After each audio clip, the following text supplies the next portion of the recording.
ఈనాడు మీకు అరుణాచలం గురించి నేను కొన్ని మాటలు విజ్ఞాపన చేస్తాను అని చెప్పి ఉన్నాను. మనకి అష్టమూర్తి తత్వము అని శివతత్వంలో ఒక మాట చెప్తారు. భోరంభాంశనలో నిలోంబర మహార్నాథో హిమాంసు పుమాన్ ఇత్యాభాతి చరాచరాత్మకమిదం యస్యైవ మూర్త్యష్టకం నాణ్యత్కించన విద్యతే విమృశతాం యస్మాత్ పరస్మాత్ విభో తస్మై శ్రీ గురుమూర్తయే నమగిదం శ్రీ దక్షిణామూర్తయే అని శంకర భగవత్పాదులు దక్షిణామూర్తి స్తోత్రంలో అంతటా ఉన్నటువంటి పరమేశ్వర చైతన్యాన్ని గుర్తించలేనప్పుడు సాకారోపాసన శివుని దేనియందు చూడవచ్చు అన్న దాని గురించి చెప్పారు. అందులోనే ఈ అష్టమూర్తి తత్వాన్ని చెప్తారు. కంచిలో పృథివీలింగం, జంబుకేశ్వరంలో జలలింగం, అరుణాచలంలో అగ్నిలింగం, చిదంబరంలో ఆకాశలింగం, శ్రీకాళహస్తిలో వాయులింగం, కోణార్కలో సూర్యలింగం, సీతాగుండంలో చంద్రలింగం, కాఠ్మండూలో యజమానలింగం. ఈ 8 అష్టమూర్తులు. ఈ 8 కూడా ఈశ్వరుడే. కాబట్టి నీ కంటితో చూసి ఉపాసన చెయ్యడానికి యోగ్యమైనటువంటి పరమశివ స్వరూపములు. ఇందులో మీకు కంచిలో ఉండేటటువంటి పృథివీలింగం మీకు తెలుసు. ఆ పృథివీలింగం కాంచీపురంలో ఉంది. కాంచీపురంలో ఒక గొప్ప విచిత్రం ఉందండి. కంచిలో 1000 పైచిలకు శివాలయాలు ఉన్నాయి. కానీ కంచి నగరం ఎక్కడ వరకు ఉందో ఆ పరిధిలో ఎక్కడ అమ్మవారు ఉండదు శివాలయంలో. అన్ని శివాలయాలకి కలిపి ఒక్కటే శక్తి కేంద్రం కామాక్షి అమ్మవారి దేవాలయం. ఆఖరికి మసీదులకు సంబంధించినటువంటి ఊరేగింపులు కూడా కంచిలో చిత్రం ఏమిటంటే అమ్మవారి గుడికే ప్రదక్షిణం చేస్తాయి. అన్ని దేవాలయాలకు సంబంధించిన ప్రదక్షిణలు అమ్మవారి గుడిని ప్రదక్షిణంగా పెడతాయి. అంత పవిత్రమైనటువంటి క్షేత్రం కంచి. అసలు ఆ మాటకొస్తే దక్షిణ భారతదేశంలో ఉన్న ఏకైక మోక్షపురి కంచి. ఎందుకంటే అయోధ్య, మధుర, మాయా, కాశీ, కాంచి, అవంతిక, పురి, ద్వారవతి చైవ సప్తైతే మోక్షదాయక. అందులో దక్షిణ భారతదేశంలో ఉన్నది కంచి ఒక్కటే. అక్కడ ఉన్నది పృథివీలింగం. అందుకే మల్లె నూనెతో అభిషేకం, అక్కడ నీటితో చెయ్యరు. రెండవది జంబుకేశ్వరంలో జలలింగం. ఆ శివలింగం దగ్గర జంబుకేశ్వరంలో ఎప్పుడూ నీళ్లు ఊరుతుంటాయి. కానీ ఆ నీటిని ఎవరి మీద ప్రోక్షించడం కానీ అది చెయ్యరు. కాబట్టి నీరు శివుడే అని చెప్పడానికి జలలింగమై ఉన్నాడు. మూడవది చిదంబరంలో ఆకాశలింగం. నేను తరచూ దీని గురించి మీకు చెప్తుంటాను. చిదంబరంలో ఉండేటటువంటి స్వామిని సాకారుడిగా చూడాలంటే కనకసభ అంటారు దాన్ని. అక్కడ నటరాజస్వామిగా చూడాలి.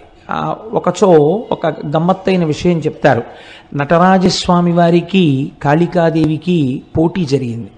ఇద్దరిలో ఎవరు ఎక్కువ తాండవము చేయగలరు అంటే, స్త్రీ చేస్తే తాండవము అనరు, లాస్యము అంటారు. ఎవరు చేయగలరు దీన్ని? నాకు తెలిసినంత వరకు విశాఖపట్నంలో సంపత్ కుమార్ బృందం అని ఒకటి ఉండేది. మహానుభావుడు ఆంధ్రజాలరీ చేస్తుండేవారు ఆయన. నేను ఆ రోజుల్లో విశాఖపట్నంలో ఉద్యోగం చేసేవాడిని. ఇంటికి వచ్చేస్తూ సాంబమూర్తి కళామందిరంలో కూర్చుంటే నిజంగా ఆయన ఆ జాలరీ వేషంలో ఆ పడవ ఆ సముద్రంలో తెడ్డు వేస్తూ వెడుతున్న దృశ్యాన్ని చేసేవారు.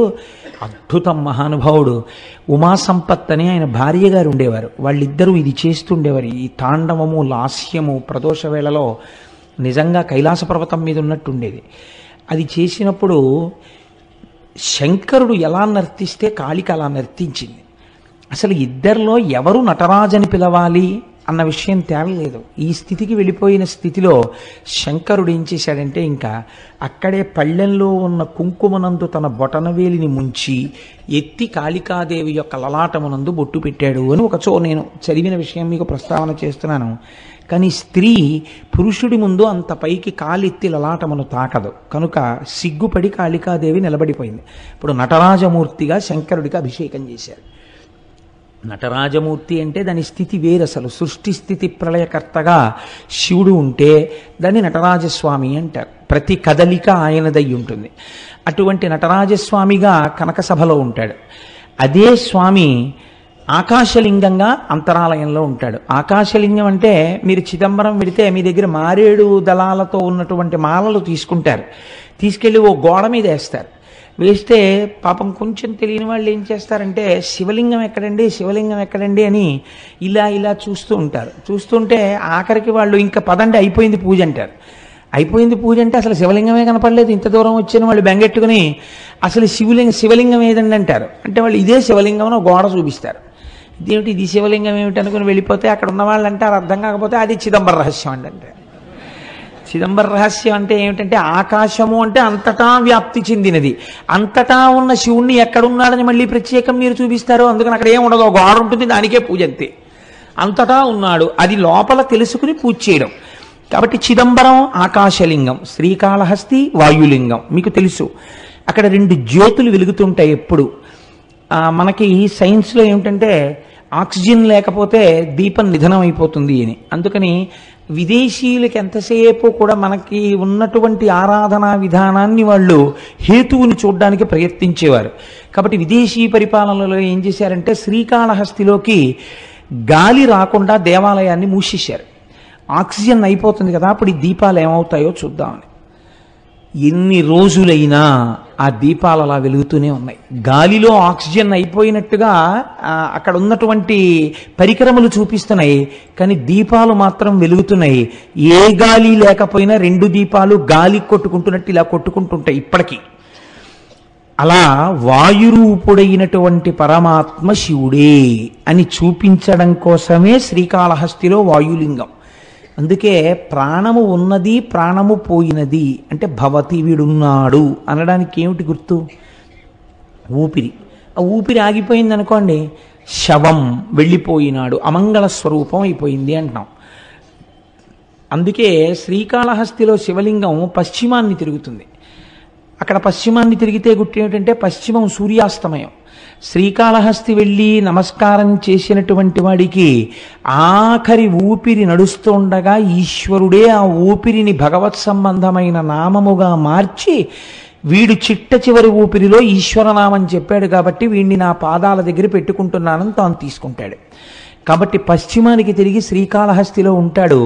అంతర్లీనముగా అది మనకి జరిగే ప్రయోజనం, అది వాయులింగం. కాబట్టి కంచియందు పృథివీలింగం, జంబుకేశ్వరంలో జలలింగం, చిదంబరంలో ఆకాశలింగం, శ్రీకాళహస్తిలో వాయులింగం. పంచభూత లింగాలుగా చూడండి. పోనందాక తిరువణ్ణామలై అంటే అరుణాచలానికి వస్తే అగ్నిలింగం. ఇప్పుడు మీరు ఒక్క విషయాన్ని గమనించండి. పృథివీలింగం అంటే మీకు తెలుస్తోంది పృథివీ, జలలింగం అంటే తెలుస్తోంది నీరు, ఆకాశలింగం అంటే తెలుస్తోంది ఏమీ లేకుండా అంతటా పరమాత్మ ఉన్న స్థితి. అలాగే మీకు వాయులింగం తెలుస్తోంది దీపముల కదలిక చేత. అప్పుడు అగ్నిలింగం అన్న దగ్గర ఏది ఉండాలి? అగ్నిహోత్రం ఉండాలి కదండి. మీరు అరుణాచలంలో శివలింగం దగ్గరికి వెళ్ళి దర్శనం చేసుకున్నారనుకోండి, ఏ ప్రశ్న వెయ్యాలి గురువుని శిష్యులు? అయా కంచి వెడితే పృథ్వీలింగం ఉందండి, మిగిలిన చోట్ల భూతములు తెలుస్తున్నాయి, మరి ఇక్కడ కూడా అగ్నిహోత్రం ఉండాలి కదండి, ఇక్కడ అగ్నిహోత్రం లేదు కదా, మరి ఇది అగ్నిలింగం అని ఎలా పిలుస్తారు అని అడగాలి కదా. ఇక్కడ రాశీభూతమైన జ్ఞానాగ్ని, అది జ్ఞానాగ్నియే. అందుకే స్కాంద పురాణం అంది జీవి యొక్క ప్రయాణాన్ని, మనుష్య ప్రయాణం అనకండి, జీవుడు లోపల ఉన్న జీవుడు ఎన్ని దేశముల నుండి నే వచ్చినానో నిన్న విన్నారు కదా. ఇదేంటి? ఎందరో రోతల్లులెందరో తండ్రులెందరో తనవారులెందరో సుతులు, ఎంతమంది అయ్యారో ఇప్పటికీ. కాబట్టి ఈ జీవయాత్ర వెళ్ళిపోతూనే ఉంది. ఏ దేశమున నుండి ఈ చటకు వచ్చి తినో, ఏ అమెరికాలో పుట్టామో భోగదేశాల్లో, అదృష్టం కొద్దీ ఇప్పుడు కర్మభూమిలోకి వచ్చాము, పుణ్యభూమిలోకి. ఎక్కడి నుంచి ఇక్కడికి వచ్చానో, మళ్ళీ ఇచట నుండి నే పోదు ఏ దేశమునకు, మళ్ళీ ఎక్కడికి పోతాము. కాబట్టి జీవకోటి యాత్రలో ఒక అడ్డంగా గీత పెడతారట. ఏమా గీత అంటే అరుణాచల ప్రవేశమునకు పూర్వము, అరుణాచల ప్రవేశము తదనంతరము. అరుణాచలేశ్వరుడు దర్శనం పెట్టరు, మీరు జాగ్రత్తగా గుర్తుపెట్టుకోండి. అరుణాచల ప్రవేశమునకు పూర్వము, అసలు అరుణాచలంలోకి ప్రవేశించాడా ఇది చూస్తారు. రెండవది అరుణాచల ప్రవేశమునకు తరువాత, అరుణాచలంలో ఒకసారి ప్రవేశిస్తే ఆ జీవి యొక్క జీవితం ఇంకొకలా ఉంటుంది, అక్కడి నుంచి గీత కొట్టి ఇంకోలా చూస్తారు. కాబట్టి అందరూ అరుణాచలంలోకి ప్రవేశించలేరు. ఇది ఒక సిద్ధాంతం ఉంది. అయితే నాకు దీని గురించి కించిత్ అనుమానం ఉండేది. ఇది ఎప్పుడో ఉంటుంది కదా, ఇప్పుడు రైళ్ళు వచ్చేసాయి, బస్సులు వచ్చేసాయి, అనేకం వచ్చేసాయి, ఇప్పుడు కూడా అలా ప్రతిబంధకాలు ఉంటాయా అని నాకు అనుమానం ఉండేది. నేను మొట్టమొదటిసారి అరుణాచలం వెళ్ళినప్పుడు, ఈ సభలో ఎవరైనా ఉన్నారో లేరో నాతో వచ్చిన వాళ్ళు, శంకరం గారు ఉన్నారేంటే మీరు సాక్ష్యం, అయితే నాకు ఈ అనుమానం ఉండేది. చిత్రం ఏమిటంటే, మేము చెన్నై నుంచి అరుణాచలం వెడుతుంటే వ్యాన్ బరస్ట్ అయిపోయింది. బరస్ట్ అయిపోతే దిగిపోయి కూర్చున్నాం. వాడు వెళ్ళి టైర్లు తెచ్చి మళ్ళీ టైర్లు మార్చాడు. మళ్ళీ కొంచెం దూరం వెళ్ళింది, మళ్ళీ బరస్ట్ అయిపోయింది. చీకటి పడిపోతోంది, రోడ్డు మీద నిలబడిపోయాం. మేము అరుణాచలంలోకి ప్రవేశించలేదు. అప్పుడు నాకు అర్థమైంది, ఎన్నున్నా అరుణాచల ప్రవేశానికి ఈశ్వర అనుగ్రహమే కారణం కావాలి అని. అప్పుడు రోడ్డు మీద కూర్చుని భగవన్నామాలు చేశాం. చేసిన తర్వాత చిత్రం ఏంటంటే, ఇంకా ఆకుండా వ్యాన్లో అరుణాచలం వెళ్ళిపోయి. కాబట్టి అప్పటికీ ఇప్పటికీ అది సత్యమే. ఈశ్వరుడు మాకు వెంటనే వచ్చిన అనుమానాన్ని నివృత్తి చేసేసాడు. కాబట్టి అరుణాచలం అంత పరమపావనమైనటువంటి క్షేత్రం. అయితే ఏమంటే అది కేవలము జ్ఞానాగ్నియేనా? మరి పంచభూతములలో అగ్నికి అప్పుడు ఇంకొక లింగం ఉండాలి కదా అని మీకు అనిపించవచ్చు. చాలామంది పెద్దలు ఏం చెప్తారంటే ఇది సత్యమే. అరుణాచలంలో ఉన్నటువంటి శివలింగమునకు కొంచెం దగ్గరగా కూర్చుంటే అంతరాలయంలో మీకు ఉక్క పోసేసి చెమటలు పట్టేసి ఏదో కొంచెం వేడితోటి సతమతమైపోతున్నట్టుగా అనిపిస్తుంది. అది చాలా తీవ్రమైన అగ్ని అనుకోండి, మీరు తట్టుకోలేరు సెగ. అందుకని ఈశ్వరుడు అగ్నిహోత్రము తానే అని అలా నిరూపిస్తూ ఉంటాడు. అటువంటి పరమపావనమైనటువంటి క్షేత్రము ఆ తిరువణ్ణామలైలో ఉన్నటువంటి అరుణాచలేశ్వరుడు. అయితే ఈ అరుణాచలం గురించి ప్రత్యేకముగా నేను ప్రస్తావన చేస్తాను ఇవాళ. రేపు భగవాన్ రమణుల గురించి ప్రస్తావన చేస్తాను అనడం వెనకాతల ఒక ఆర్తి ఉంది. ఎందుకు నేను దాని గురించి ప్రత్యేకం ప్రస్తావన చేస్తాను అని అనవలసి వచ్చిందంటే, మనకి ఒకానొకప్పుడు శంకరుణ్ణి దేవతలు మనుష్యులు అందరూ ప్రార్థన చేస్తే ఆయన ఇచ్చినటువంటి వరములుగా 4 చెప్తారు. దర్శనాత్ అభ్రసదసి, చిదంబరమునందు జ్ఞానముతో దర్శించుట, అంతటా ఈశ్వరుడు ఆకాశరూపుడయ్యున్నాడు అని దర్శనం. అదంత జ్ఞానంతో దర్శనం చేయడం అందరికీ కుదురుతుంది, కుదరకపోతుంది. కాబట్టి ఈశ్వర ఇంకొక మాట చెప్పన్నారు, దర్శనాద్దభ్ర సదసి, చేత కాకపోతే జననాత్ కమలాలయే. కమలాలయే అంటే తిరువారూరు. నువ్వు కమలాలయంలో పుడితే నీకు మోక్షం ఇస్తానన్నాడు స్వామి. చాలా బాగుంది కానండి, పుట్టడం మా చేతిలో ఉందా? ఎక్కడ పుడతాము? కాబట్టి అమ్మ కడుపులో ఉన్న నాకు అమ్మ ఎక్కడుందో ఏం తెలుసు, ఎలా పుడతాను? ఇంకొక మాట చెప్పండి అంటే ఆయన అన్నాడు, పోనీ పుట్టడం నీ చేతిలో లేదు, వృద్ధాప్యం వరకు వచ్చేసిన తర్వాత ఇంకా నా జీవనయాత్ర పూర్తయిపోతోందని నీకు తెలిసిపోతూ ఉంటుందిగా, బాధ్యత అయిపోయిందిగా, కాశీ వెళ్ళిపోతే ఏం చేస్తాను? జననాత్ కమలాలయే కాశ్యాంతో మరణాన్ముక్తి, కాశీలో ప్రాణం వదిలిపెట్టేస్తే మోక్షం ఇచ్చేస్తాను. ఎలా ఇస్తాడో మొన్న మీరు విన్నారు కదా విశ్వేశ్వరలింగంలో, కాశ్యాంతు మరణాన్ముక్తి అంటే వాళ్ళన్నారు, ఈశ్వర ఏమో ఈ లోపల వచ్చేస్తే, లేదా మేము కాశీలో ఉండగా మోక్షం వచ్చేటట్టుగా కాశీకి వెళ్ళేంతగా కుటుంబాల్ని వదిలి వెళ్ళగలిగినంత దృఢచిత్తము కలియుగంలో మాకు ఎలా ఉంటుంది? ఈ అనుబంధాలతో వేసారిపోతూ. కాబట్టి అలా వెడతామని నమ్మకం లేదు. ఇంకొక మాట చెప్పండి అంటే స్వామి అన్నారు, ఇంకా ఇంతకన్నా సులభం ఉండదు, ఒక్క మాట చెప్తాను, చెయ్యగలరా? స్మరణాత్ అరుణాచలే, పైకి అనక్కర్లేదు. అరుణాచల శివ అరుణాచల శివ అరుణాచల శివ అరుణ శివ అని మీరు అనక్కర్లేదు. స్మరణాత్, స్మరణము మనస్సుకు సంబంధించినది. మీరిక్కడ అరుణాచల శివుడు అని ఒకసారి తలుచుకుంటే చాలు, పాపరాశి ధ్వంసం చేస్తాను. పోనీ అలా తలుచుకోగలవా? ఇది కూడా కుదరదన్నారు అనుకోండి, ఇంకా నేను మిమ్మల్ని ఉద్ధరించలేనని ఈశ్వరుడితో అనిపించుకోకూడదు కదా, అందుకని తప్పకుండా అన్నారు. స్మరణాత్ అరుణాచలే, కేవలము స్మరించినంత మాత్రం చేత పాపరాశిని ధ్వంసము చేయగలిగినటువంటి క్షేత్రము అరుణాచల క్షేత్రము. ఇక్కడ ఒక గమ్మత్తుంది. మీకు భారతదేశం మొత్తం మీద ఎక్కడా లేనటువంటి రీతిలో అరుణాచలంలో పరమశివుడు 3గా కనపడుతూ ఉంటాడు అని పురాణం చెప్తుంది. 3గా, ఇందులో అరుణాచలం వెళ్ళిన వాళ్ళు చాలామంది ఉన్నారని నేను అనుకుంటున్నాను. నాకు తెలియడం కోసం, సంతోషించడం కోసం, అరుణాచలం వెళ్ళిన వాళ్ళు ఎంతమంది ఉన్నారో ఒక్కసారి చెయ్యెత్తండి సభలో. ఓ చాలామంది ఉన్నారండి వెళ్ళవలసిన వాళ్ళు. చాలా సంతోషం. ఈ మాట ఎప్పుడైనా ఈశ్వరుడు మనందరినీ కలిపి తీసుకెళ్ళుగాక అని సంకల్పం చేద్దాం. స్మరణాత్ అరుణాచలి. ఆ అరుణాచలం దాని గురించి శాస్త్రం ఒక మాట చెప్తుంది. అరుణాచల క్షేత్రమునందు శివుడు 3గా కనపడుతూ ఉంటాడు. అరుణాచలంలో ఒక పెద్ద పర్వతం ఉంది, దాని పేరే అరుణాచలము. అంటే అచలము అని కదండి, అచలం అంటే కొండ.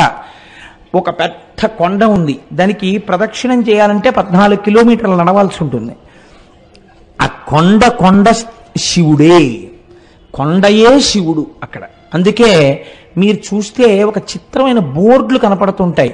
Absorbed into the lotus feet of Arunachala అని ఉంటాయి. రమణాశ్రమంలో అక్కడే ప్రాణాలు విడిచిపెట్టేసిన వాళ్ళని సమాధులు చేస్తే అక్కడ బోర్డులు పెడతారు, వీళ్ళ పేరు ఇది, absorbed into the lotus feet of Arunachala అంటారు.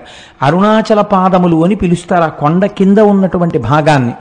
ఆ కొండకి ప్రదక్షిణం చేస్తారు. ఈ కొండకి ప్రదక్షిణం చేస్తే అక్కడ మీరు నమ్మండి నమ్మపోండి, నాకు పరమ విశ్వాసముతో కూడుకున్న విషయం, ఎన్ని కోట్ల జన్మల పాపములో అక్కడ దగ్ధమవుతాయని. భగవాన్ రమణుల్ని ఎవరైనా చూడ్డానికి వెడితే అరుణాచలంలో ఆయన మొదట ఒక ప్రశ్న వేసేవారు, గిరి ప్రదక్షిణం చేశారా అని అడిగేవారు. వాళ్ళు మళ్ళీ 1 గంట పోయాక కనపడేవారు, భగవాన్ మీరు చెప్పినట్టుగా గిరి ప్రదక్షిణానికి వెళ్ళొచ్చాం అనేవారు. ఎలా వెళ్ళారు అంటే ఆటోలో వెళ్ళామండి అనేవారు. ఏదో వయస్సు అయిపోతే వాళ్ళని నేను తప్పు పట్టట్లేదు, అయితే ప్రదక్షిణ పుణ్యం ఆటోదా మీదా అని అడుగుతుండేవారు ఆయన. కాబట్టి ఆ గిరి ప్రదక్షిణం అనేటటువంటిది మనం ప్రయత్నపూర్వకంగా చెయ్యాలి అక్కడ. చిత్రం ఏంటంటే, మీరు ప్రదక్షిణం ప్రారంభం చెయ్యగానే సాధారణంగా రమణాశ్రమం దగ్గర నమస్కారం చేసి కొంచెం 4 అడుగులు వెయ్యగానే ఒక వినాయకుడి గుడి ఉంటుంది, అక్కడ నమస్కారం చేసి అరుణాచలానికి ప్రదక్షిణానికి బయలుదేరుతారు. బయలుదేరినప్పుడు మొట్టమొదట దక్షిణ దిక్కున కనపడేటటువంటి లింగం యమలింగం. దక్షిణ దిక్కున మరి యమధర్మరాజు కదండి, అందుకని యమప్రసాదాత్ ఆయుర్వర్ధనమశ్నుతే అని చెప్తాం మనం ఆశీర్వచనంలో. దక్షిణ దిక్కున ఉన్నటువంటి యమధర్మరాజు గారి యొక్క అనుగ్రహము చేత నీకు ఆయువు వృద్ధి ఎగుగాక. మీరు ఒక్కటి గుర్తుపెట్టుకోండి, అరుణాచలానికి అరుణ పర్వతానికి మీరు ఎన్ని మాటలు ప్రదక్షిణం చేసినా ఒక్క పర్వతానికి ప్రదక్షిణము చేయరాదు. అరుణాచలం పర్వతం చుట్టూ ఉన్న అన్ని ఆలయములను దర్శనము చేస్తూనే ప్రదక్షిణం చెయ్యాలి తప్ప వాటిని విడిచిపెట్టి ప్రదక్షిణం చెయ్యకూడదు. అలా ఎందుకు చెయ్యకూడదో నేను ఈ మధ్య ఉపన్యాసంలో ఒక రోజున చెప్పాను, చర్విత చరణంగా మళ్ళీ చెప్పవలసిన అవసరం లేదు. అయితే ఈ దక్షిణ దిక్కున ఉన్నటువంటి యమలింగానికి అరుణాచలంలో ఒక ప్రత్యేకత ఉన్నది అంటారు. ఏమా ప్రత్యేకత అంటే, ఎముకలు విరిగిపోయినటువంటి వాళ్ళు, ఎముకలు అరిగి బాధపడుతున్న వాళ్ళు అరుణాచలంలో యమలింగ దర్శనం చేస్తే ఆ ఎముకలు చాలా తొందరగా అంటుకుంటాయి. చాలామందికి అలా జరిగాయి సంఘటనలు. మీరు దానికి సంబంధించినటువంటి విషయాల్ని పరిశీలన చేస్తే ఎన్ని సంఘటనలు, ఎన్ని సందర్భాలు ఉంటాయో ఎన్నని పురాణ ప్రవచనంలో తీసుకురాగలం. ఎంతమందికో అలా అంటుకున్నాయి ఎముకలు. కాబట్టి యమలింగమునకు అటువంటి శక్తి ఉన్నది. అరుణాచలంలో మీరు ప్రదక్షిణం చేస్తున్నప్పుడు నైరుతి దిక్కుకి వెళ్ళేటప్పటికి నైరుతి లింగము అని ఒక లింగం ఉంటుంది. ఆ నైరుతి లింగము మీరు వెళ్ళినప్పుడు కొంచెం జాగ్రత్తగా చూడండి, అది రోడ్డు మీదకి కనపడదు, కాస్త లోపలకు ఉంటుంది. మీరు 4 అడుగులు వేసి లోపలికి వెళ్ళాలి. వెడితే ఆ నైరుతి లింగం గురించి పెద్దలు ఏం చెప్తారంటే, మనస్సు చాలా తొందరగా నిలకడని పొందగలిగినటువంటి పరమశక్తివంతమైన ప్రదేశము నైరుతి లింగము అని చెప్తారు.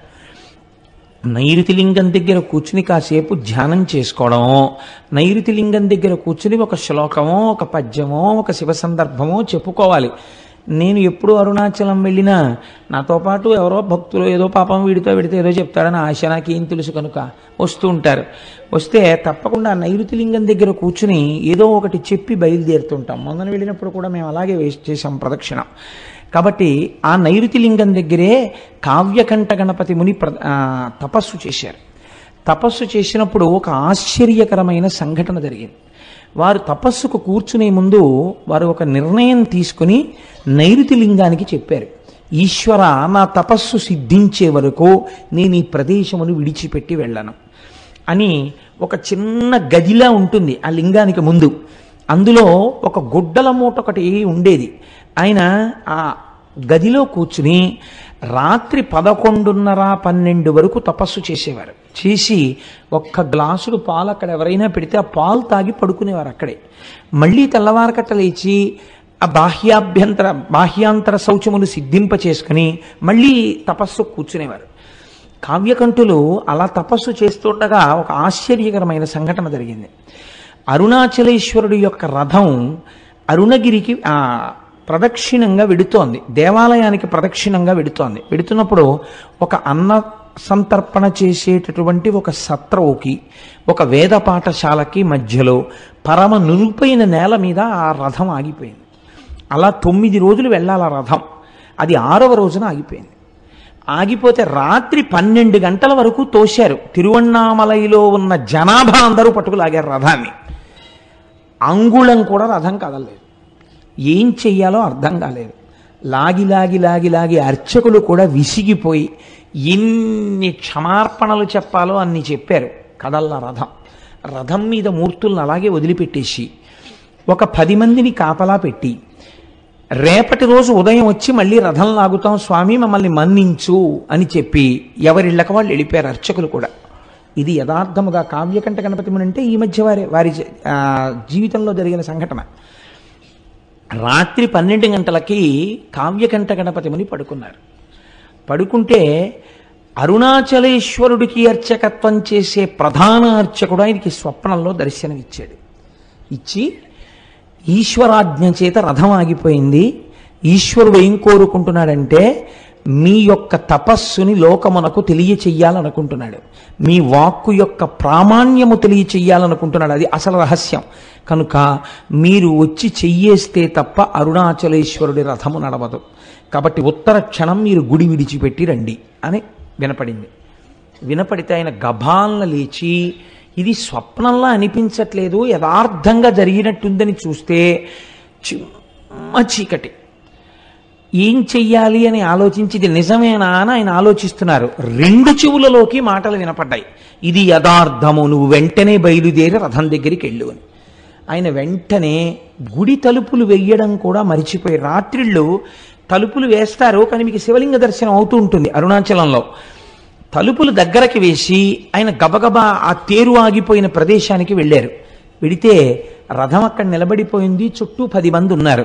వెంటనే ఈయన స్వామికి సాష్టాంగ నమస్కారం చేసి, ఈశ్వరా మీరు నన్ను అనుగ్రహించారు, కానీ ఇప్పుడు 10 మంది కాపలాదారులు మాత్రమే ఉన్నారు.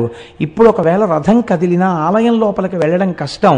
రేపు తెల్లవారుజామున నేను వచ్చి రథాన్ని మీద చెయ్యి వేస్తాను, కదిపేది మీరే, నా శక్తి కాదు, నన్ను అనుగ్రహిస్తారు అని చెప్పి మళ్ళీ వెళ్ళిపోయారు గుడికి. పడుకున్నారు. రోజు తెల్లవారకట్ట 4ంటికి తెలివచ్చేది. ఆయనకు ఆ రోజున మరునాడు ఉదయం 9 గంటలకి తెలివచ్చింది.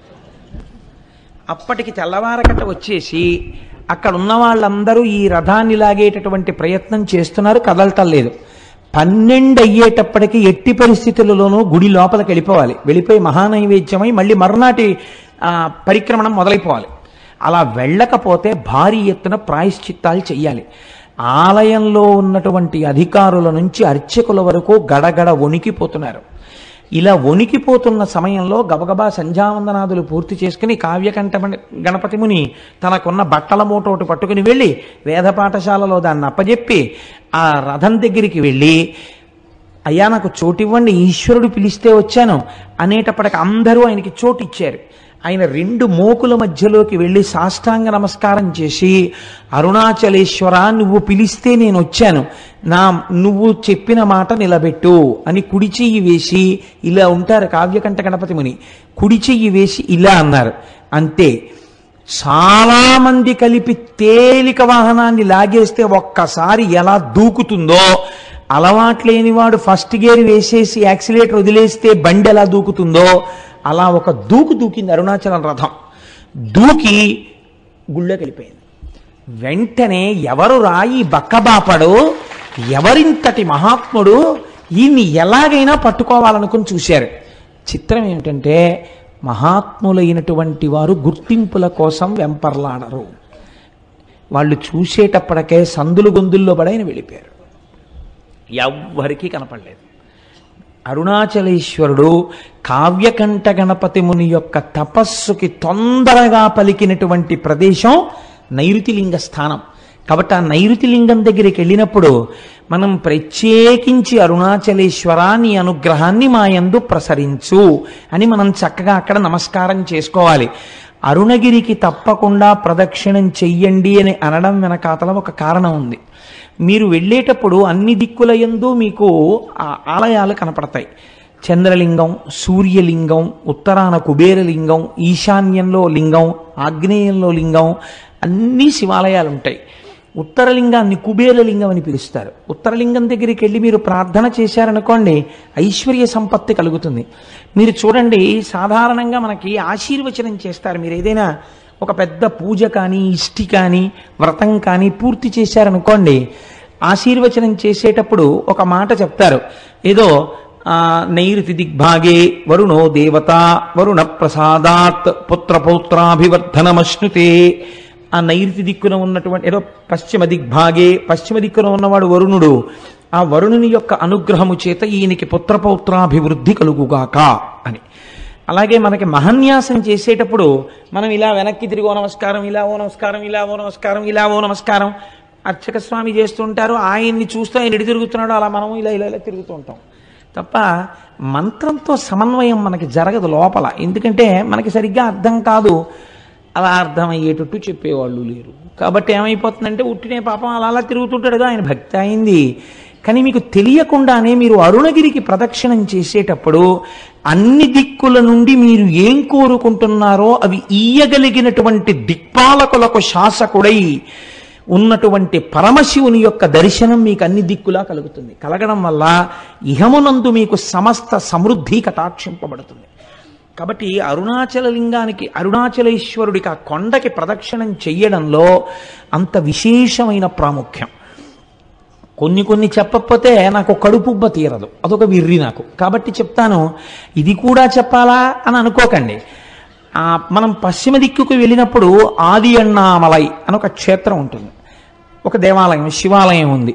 ఆ ఆది అన్నామలై క్షేత్రం దేవాలయం దగ్గరికి వెళ్ళేటప్పటికే ఈసారి మేము కనుమ పండుగ నాడు వెళ్ళాం. చక్కగా పెద్ద పెద్ద ముగ్గులేసి గొబ్బిళ్ళు పెట్టి గుమ్మిడి పూలు పెట్టారు. పెడితే మా వాళ్ళు వచ్చిన భక్తుల్లో కొంతమందికి మంచి మంచి పాటలు వచ్చు, గొబ్బిళ్ళ పాటలు. ఆ గొబ్బిళ్ళ పాటలు పాడుతుంటే మాతో వచ్చిన వాళ్ళందరూ ఆ గొబ్బిళ్ళకి చక్కగా నాట్యం చేస్తూ కన్నెపిల్లలకి మంచి భర్తలు రావాలని ప్రదక్షిణాలు చేయించి పాటలు పాడించి ఎంత ముచ్చట్లాడామో, ఎంత సంతోషం పడ్డామో శివుడి సన్నిధానంలో పండగ చేసుకుంటూ. అసలు కనుమ అంటే మీరు అరుణాచలంలో చూడాలి. పశువుకి పూజ కదండి. పశు రూపంలో నిలబడిన వాడెవరు? నందీశ్వరుడు. మీరు చూసి తీరాలి. మొన్న కనుమ పండుగ నాడు నాతో వచ్చిన వాళ్ళందరూ ఇక్కడే ఉన్నారు.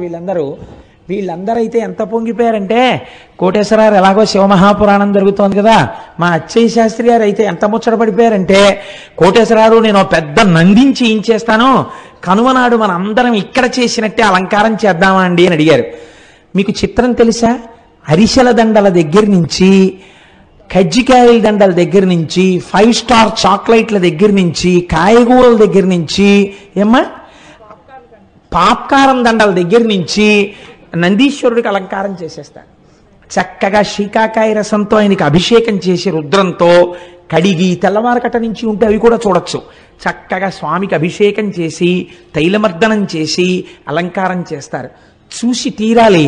ఏమో ఈశ్వరుడు అనుగ్రహిస్తే సర్వసమర్థులైన వాళ్ళు గోపాలకృష్ణ గారు, దొరగారు, ఇలాంటి వాళ్ళు అందరూ ఉన్నారు. కాబట్టి ఇక్కడ నానాజీ గారును నందికేశ్వర చరిత్ర చెప్పినప్పుడు నందీశ్వరుణ్ణి అలా అలంకరించే ప్రయత్నం చేద్దాం ఒకసారి. ఇక్కడ మేము ఒక్కళ్ళమే అనుభవించడమే, మీరు కూడా అలా నందీశ్వరుణ్ణి ఎలా అలంకారం చేస్తారో చూద్దురు. కానీ అక్కడ చూడగానే ఆ రోజున నాతో పాటు ఉన్న వాళ్ళందరూ రిజర్వ్ చేసేసుకున్నారు. జంతికల దండలు మావంటే, చకోడీల దండలు మావంటే, కజ్జికాయల దండలు మావంటే వాళ్ళు చూశారు. కాబట్టి వాళ్ళు అవన్నీ రిజర్వ్ చేసుకున్నారు కూడా.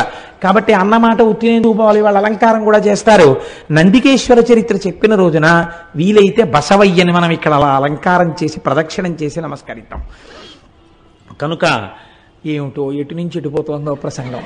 నైరుతి దిక్కున ఉన్నటువంటి ఆ స్వామి యొక్క దర్శనము కావ్యకంఠ గణపతి మునికంతటి కటాక్షాన్ని అనుగ్రహించింది. ఆ అరుణాచలేశ్వరుడికి చేసినటువంటి ప్రదక్షిణం మనకి ఇహమునందే కాదు, పరమనందు సుఖాన్ని, మోక్షమును కూడా ఇవ్వగలదు. ఎందుకు ప్రదక్షిణం చెయ్యాలి? కేవలం కాళ్ళతో నడిస్తే పాపం పోతుందా? అలా ఎలా పోతుందని అడిగేవారు. అడిగితే భగవాన్ రమణులు ఒక మాట చెప్తుండేవారు. వారు చెప్పినది సాధికారికం కదా. ప్రదక్షిణం అనగా అనగా సమస్త పాపరాశిని ధ్వంసము చేయుట. నేను అరుణగిరికి ప్రదక్షిణానికి బయలుదేరుతున్నాను అని మీరు అన్నారనుకోండి, అని స్నానం చేసి ప్రదక్షిణ ప్రారంభం చేస్తూ నమస్కారం చేసుకుంటున్నప్పుడు ఏమంటారు? ఈశ్వర, ఈ ప్రదక్షిణం ఏ విఘ్నం లేకుండా నా ఒంటి యందు శక్తి నిలబడి నేను చక్కగా చేసుకునేటట్టు అనుగ్రహించు అని మీరు మొదటి అడుగు తీసి ఇలా వెయ్యగానేట అంత పెద్ద స్థూల రూపుడైన పరమశివుడికి ప్రదక్షిణానికి మీరు ప్రయత్నపూర్వకంగా ఒక అడుగు పెట్టారు కనుక అడుగు ఇలా తీసి వెయ్యగానే పాపరాశిని ధ్వంసం చేసేస్తాట. పాపరాశిని ధ్వంసం చేసి ఈ అడుగు ఇలా వేసినప్పుడు వెనక అడుగు స్థిరంగా ఉంటుంది కదండి. మళ్ళీ రెండో కాలు ఇలా పైకి లేవగానే ఎవరు శివుడిని నమ్మి మొదలు పెట్టారో వాళ్ళు ఏది జీవితంలో జరగాలని కోరుకుంటున్నారో దాన్ని ఇచ్చేస్తాట. కాబట్టి పాపరాశి ధ్వంసమగుట, కోర్కె తీరుట. క్షి అంటే మీరు ఈ జన్మలో అనుభవించవలసినటువంటి కష్టములకు సంబంధించినటువంటి పాపములు ధ్వంసం చేయడం అనేటటువంటిది కుదరదు. ఎందుకంటే మీకు ఇక్కడ ఈ జన్మకి అనుభవించవలసినటువంటి పాపం ప్రారబ్ధం అంటారు. దాన్ని విడిచిపెట్టేసినటువంటి బాణంతో సమానం.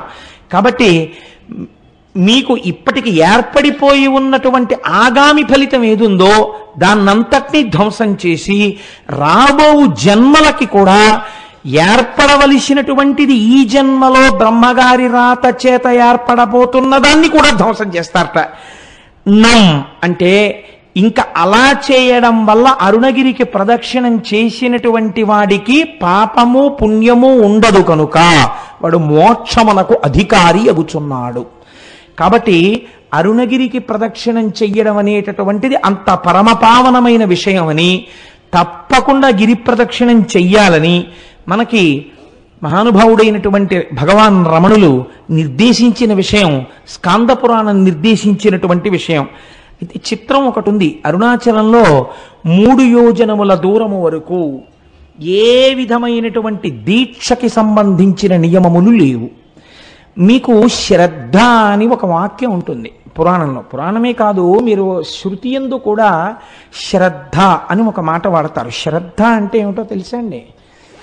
నీకు ఇక్కడ నీవు ఇలా ఉండవచ్చు అన్నప్పుడు నమ్మి మీరు అలా ఉండాలి అని శాస్త్రం అంటుంది.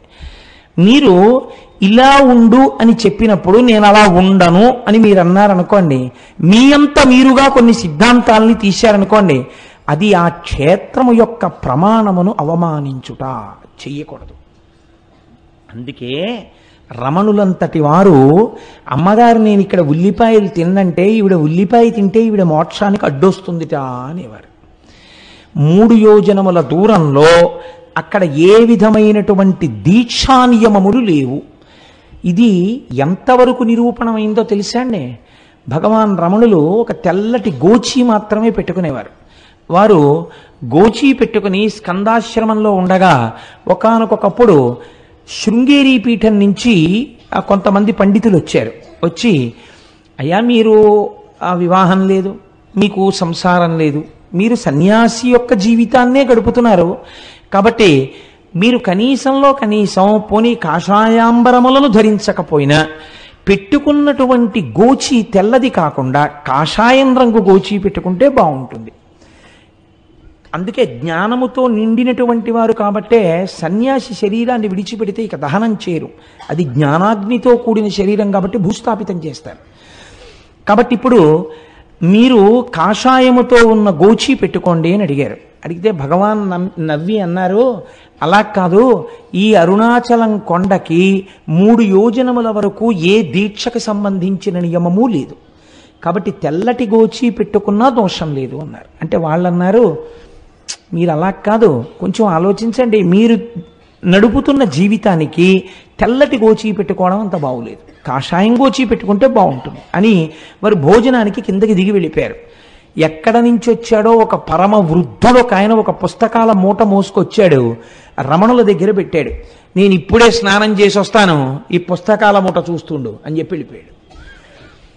శృంగగిరి నుంచి వచ్చినటువంటి పండితులు కిందకి వెళ్ళి స్నానం చేసి భోజనం చేసి మళ్ళీ కొండ మీదకి వచ్చారు రమణుల దగ్గరికి. వచ్చేటప్పటికి పుస్తకాల మూట అక్కడుంది, పైనున్న పుస్తకం ఎగురుతోంది. ఎగురుతున్న పేజీ దగ్గర ఏమిటి పుస్తకాలు అని వాళ్ళు ఇలా పేజీ మీద చెయ్యి వేసి చూశారు. చూస్తే దాని అనువాద పద్యాన్ని మీకు నేను వినిపిస్తున్నాను. అందులో ఉంది, యోజునంబులు మూడెయ్యొప్పు నిచట వాసమొనరించు వారగు వరనరులకు ఉండకున్నను దీక్షాదులొకటి అయిన ఆశరహిత మత్సాయుజ్య ప్రాప్తి సిద్ధ ఈశుడగు నాయాజ్ఞచే నెలమిమీరా. ఇది ఈశ్వరాజ్ఞ. ఇక్కడ దీక్షా నియమములు ఏమీ లేవు. ఇక్కడ కొండకి 3 యోజనముల పరిధిలో ఎటువంటి దీక్షలో లేకపోయినా ఈ కొండ యొక్క అగ్ని ప్రసరణము చేత వారు మోక్షమునకు అధికారులగుచున్నారు.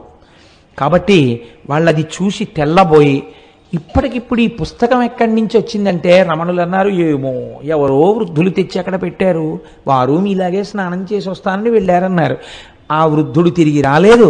కానీ ఈ పద్యాన్ని చూసినటువంటి పెద్దలు మాత్రం రమణులు తెల్లటి గోచి పెట్టుకోవడం వెనకాతల పరమసత్యం ఉంది అని తిరిగి వెళ్ళిపోయారు. అలా నిరూపించినటువంటిది ఆ అరుణగిరికి ఉన్నటువంటి గొప్పతనాన్ని నిరూపించిన సంఘటన అక్కడ జరిగింది. మీరు అరుణాచల క్షేత్రంలో స్వామి దర్శనానికి వెడితే సాధారణంగా తూర్పు గోపురంలోంచి ప్రవేశిస్తాం.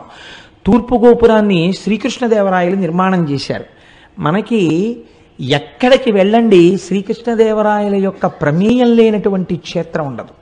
మీరు తెలిసి కానీ తెలియక కానీ వెడితే, మనకి నేను మొన్న గుంటూరు ప్రసంగాలకు వెళ్ళినప్పుడు వారు నన్ను ఒక క్షేత్రానికి తీసుకెళ్లారు. అది గుడికి అన్ని మూలలా సుబ్రహ్మణ్యుడు ఉన్నాడు. నేను చాలా ఆశ్చర్యపోయాను. కృష్ణదేవరాయల వారు అక్కడికి వచ్చి పూజ చేసి వెళ్ళిన తర్వాత ఆయనకి కొడుకు పుట్టాడు, భార్య గర్భిణి అయింది అని తెలిసి ఆయన క్షేత్రానికి గోపురాలు అవి కట్టారు. అలాగే ఆ మహానుభావుడు ఆయన తూర్పున గోపురాన్ని కట్టారు. దక్షిణ భారతదేశంలో ఉన్నటువంటి అన్ని దేవాలయాల గోపురాల కన్నా తలెత్తి చూసే గోపురాల్లో అదొకటి అని పెద్దలు చెప్తారు. అంత పెద్ద గోపురం కనపడుతుంటుంది. మీకు ఉత్తర దిక్కున ఒక గోపురం ఉంది. ఆ గోపురంలోకి ఒక్కసారైనా వెళ్ళి బయటికి రావాలి. ఉత్తర గోపురంలోకి అంటే సమయం లేక వెళ్ళలేకపోతే అది వేరే విషయం అనుకోండి. ఎప్పుడైనా ఉత్తర గోపురంలోకి ఎందుకు వెళ్ళి బయటికి వస్తారంటే, అమ్మణ్ణి అమ్మన్నను ఒక ఆవిడ ఉండేది అరుణాచలంలో. ఆవిడ సంకల్పం చేసింది ఒక రోజున. ఉత్తర దిక్కునంత పెద్ద గోపురం ఉండేది కాదు అప్పటికి. ఆవిడ ఏమనుకుందంటే, ఈశ్వర, నేను ఐశ్వర్యవంతురాలను కాను, నేను ప్రతి ఇంటికి వెళ్ళి చందా అడుగుతాను, వచ్చినటువంటి డబ్బులతో గోపురం కడతానని ఆవిడ ప్రతి ఇంటి ముందుకి వెళ్ళి నిలబడితే ఇంట్లో ఎక్కడో బీరువా తాళం వేసి లోపల ఉన్న చెస్ట్లో ఎంత డబ్బు ఎన్ని డినామినేషన్స్లో ఉన్నాయో ఆవిడకి కనపడేది. ఆవిడ ఇంటి ముందు నిలబడి, ఉత్తర గోపురం కడదామనుకుంటున్నాను, మీ ఇంట్లో 12,346 రూపాయల 62 పైసలు ఉందిగా బీరువాలో, ఇన్ని 100 కాగితాలు ఉన్నాయిగా, ఇన్ని 50 కాగితాలు ఉన్నాయిగా, గుడి కట్టడానికి చందా ఇయ్యి అనేది. ఇంట్లోకి వెళ్ళి డబ్బులు ఎక్కడితే అంతా ఉండేది. ఇంట్లో ఎక్కడ దాచినా ఆవిడ చెప్పేది. అందుకని ఆవిడ వచ్చేటప్పటికే పట్టుకెళ్ళి చందా ఇచ్చేసేవాడు. అలా ఆ అమ్మణ్యమ్మన్ సంపాదించినటువంటి చందాల రూపంలో వచ్చినటువంటి సొమ్ముతో ఆవిడ పెద్ద గోపురం కట్టింది. ఆ గోపురాన్ని అమ్మణ్యమ్మన్ గోపురం అని పిలుస్తారు ఇప్పటికీ. మీకు బహుశా ఇలా ఎక్కడా ఉండదు, ఒక్క అరుణాచలంలో మాత్రం ఆ గోపురం ఉంటుంది. అది అమ్మవారి అనుగ్రహంతో అటువంటి స్థితి కలిగింది కాబట్టి తప్పకుండా ఉత్తర గోపురంలోంచి ఒకసారి బయటికి వెళ్ళి లోపలికి వస్తూ ఉంటారు. సరే, మీకు ఈ అరుణాచలం దేవాలయంలోకి ప్రవేశించగానే ఒక సుబ్రహ్మణ్యేశ్వర స్వామి వారి యొక్క దేవాలయం కనపడుతుంది. అందులో మనందరం వెళ్ళి దర్శనం చేసుకున్నాం కదండి, వెడుతూనే వెళ్ళాం. ఆ సుబ్రహ్మణ్యేశ్వర స్వామి వారి దేవాలయం ఒక చిత్రమైనటువంటి దేవాలయం. ఎందుచేత అంటే, అరుణగిరినాథుడు అని ఒక మహాభక్తుడు ఒక ఆయన ఉండేవాడు ఆ తిరువణ్ణామలైలో. ఆ అరుణగిరినాథరు ఒకానొకప్పుడు చాలా దోషభూయిష్టమైన జీవితాన్ని గడిపాడు అని ఆయన జీవిత చరిత్ర చెప్తోంది. ఎందుచేత అంటే, తల్లిదండ్రులు చనిపోతూ అక్క చెల్లెలకు అప్పచెప్పారు. కానీ ఆవిడ ఎంత కష్టపడి పెంచినా ఈయన మాత్రం దోషభూయిష్టమైనటువంటి నడువడితో ఉండేవాడు. ఆవిడ ఒకసారి నిలదీస్తే తన చరిత్ర గురించి తనకే అసహ్యం వేసి చచ్చిపోతానని ఆయన వెళ్ళి అరుణాచలంలో ఉన్నటువంటి ఒక సుబ్రహ్మణ్యేశ్వర స్వామి వారి గోపురం ఎక్కి ఆ గోపురం మించి కిందకి దూకాడు. కిందకి దూకితే సుబ్రహ్మణ్యేశ్వర స్వామి వారు తన రెండు చేతులతో పట్టుకున్నారు. సుబ్రహ్మణ్యేశ్వర స్వామి వారి యొక్క స్పర్శ కలగడం చేత ఆయన మహాకవి అయిపోయాడు. అరుణగిరినాథర్ అన్న పేరుతో సుబ్రహ్మణ్యుడి మీద ఎన్నో తమిళానికి సంబంధించినటువంటి పత్రికల్ని రచించాడు. అలా రచిస్తే ఆ దేశపు రాజు ప్రౌఢదేవరాయలు అని ఉండేవారు. ఆయన చాలా సంతోషించి తన ఆస్థానంలో ఒక జైనుడు ప్రధానంగా ఉండేవాడు కవిగా.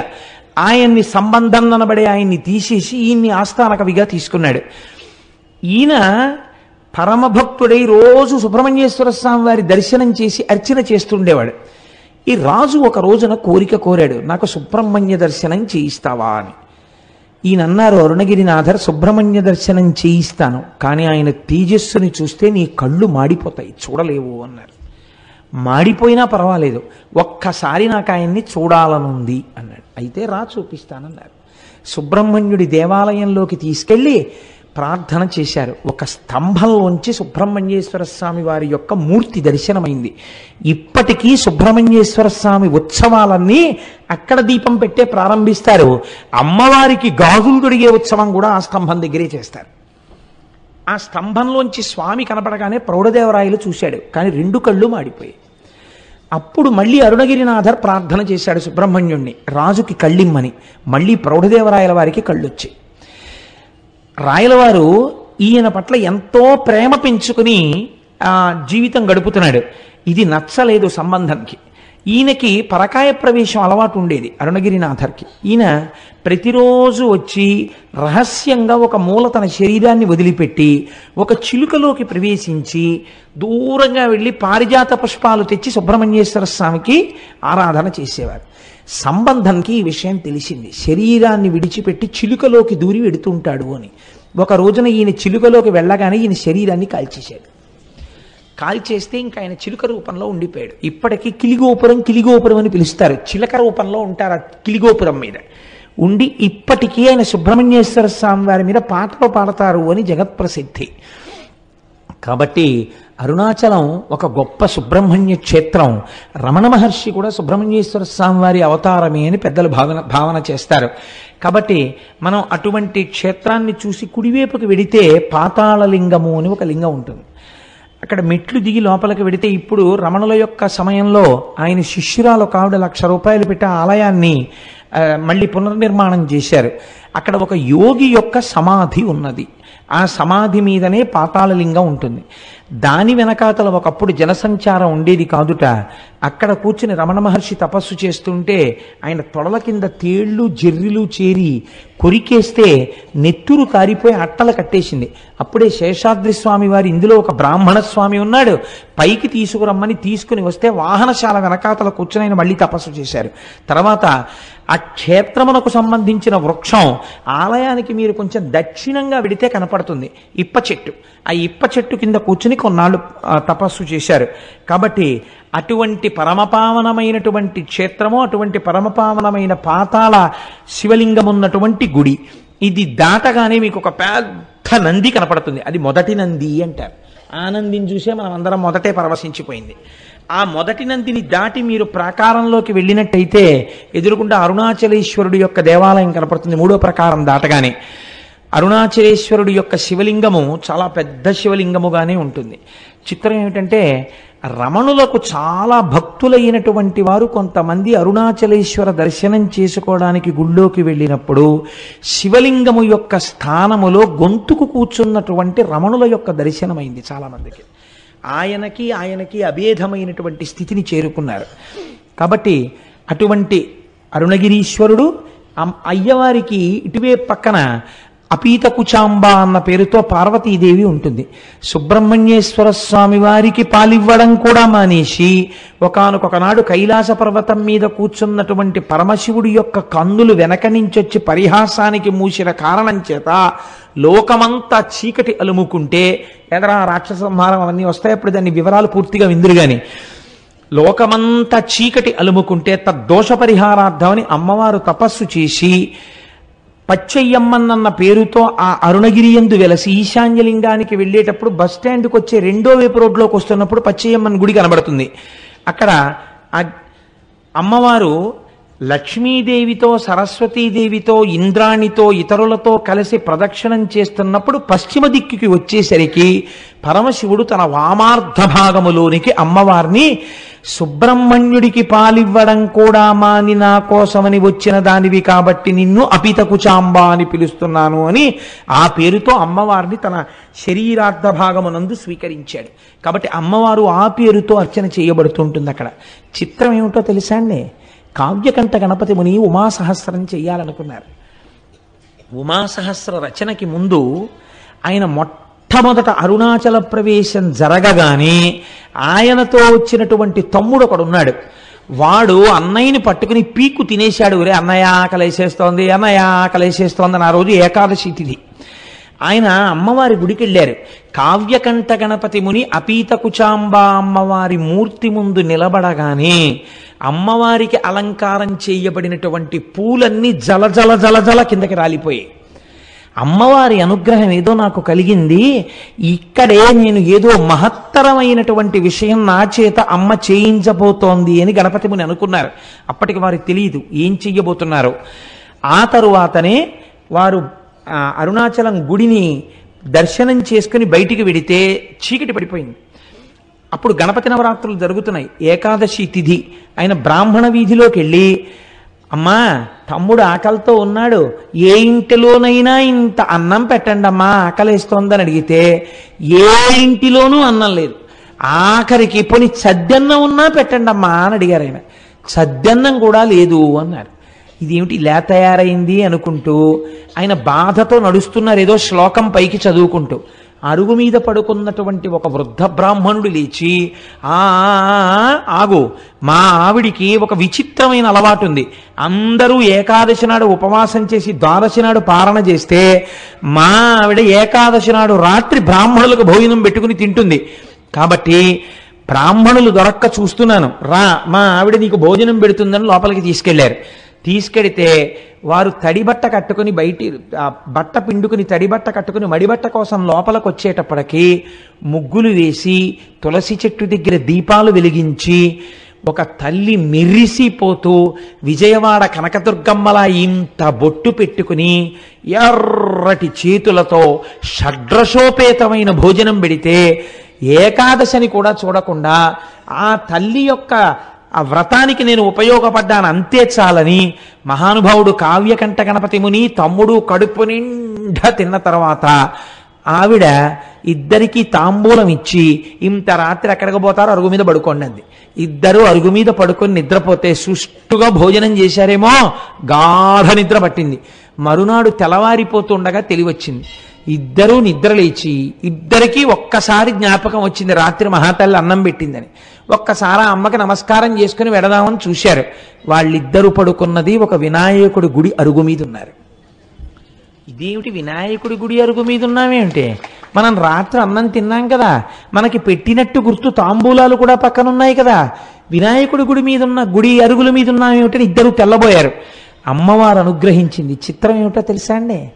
అరుణాచలేశ్వరుడు కావ్యకంఠ గణపతి ముని కన్నీటితో కవిత్వం రాయించాలనుకున్నాడు. మామూలుగా కూర్చుని కవనం అంటే రాసేస్తాడు. అసలు కావ్యకంఠ గణపతి ముని యందు విపరీతమైన ఆర్తి పుట్టించి కని విని ఎరుగని కవిత్వాన్ని సృష్టించాలనుకున్నాడు. తినడానికి తిండి దొరకలేదు ఇంత గొప్ప బ్రాహ్మణుడికి. కావ్యకంఠ గణపతి ముని అంటే ఎటువంటి వారో తెలుసా అండి? ఆయన ఒక వేద పాఠశాలలో పనిచేస్తుంటే 10 రోజులలో తమిళం నేర్చుకుని తమిళం మాట్లాడితే మీకు ఉద్యోగం ఇస్తామన్నారు. ఆయన అన్నారు 15 రోజులు టైం ఇచ్చారు. 15 రోజులు అక్కర్లేదు, 10 రోజులలో తమిళంలో మాట్లాడతాను, తమిళంలో రాస్తాను, తమిళంలో చెప్తాను అన్నారు. 10 రోజులు అయిన తర్వాత ఆయన మాట్లాడిన తమిళానికి ఆయన రాసిన తమిళానికి ప్రధానోపాధ్యాయులు ఆశ్చర్యపోయారు. ఇలాంటి తమిళం మనకి ఎవరికీ రాదని. అంతటి మహాపండితుడు ఆయన. ఒకసారి చెన్నైలో కూర్చుని సంస్కృతంలో ప్రసంగాలు చేస్తుంటే కాలేజీ స్టూడెంట్స్ వచ్చి పరిహాసం చేశారు.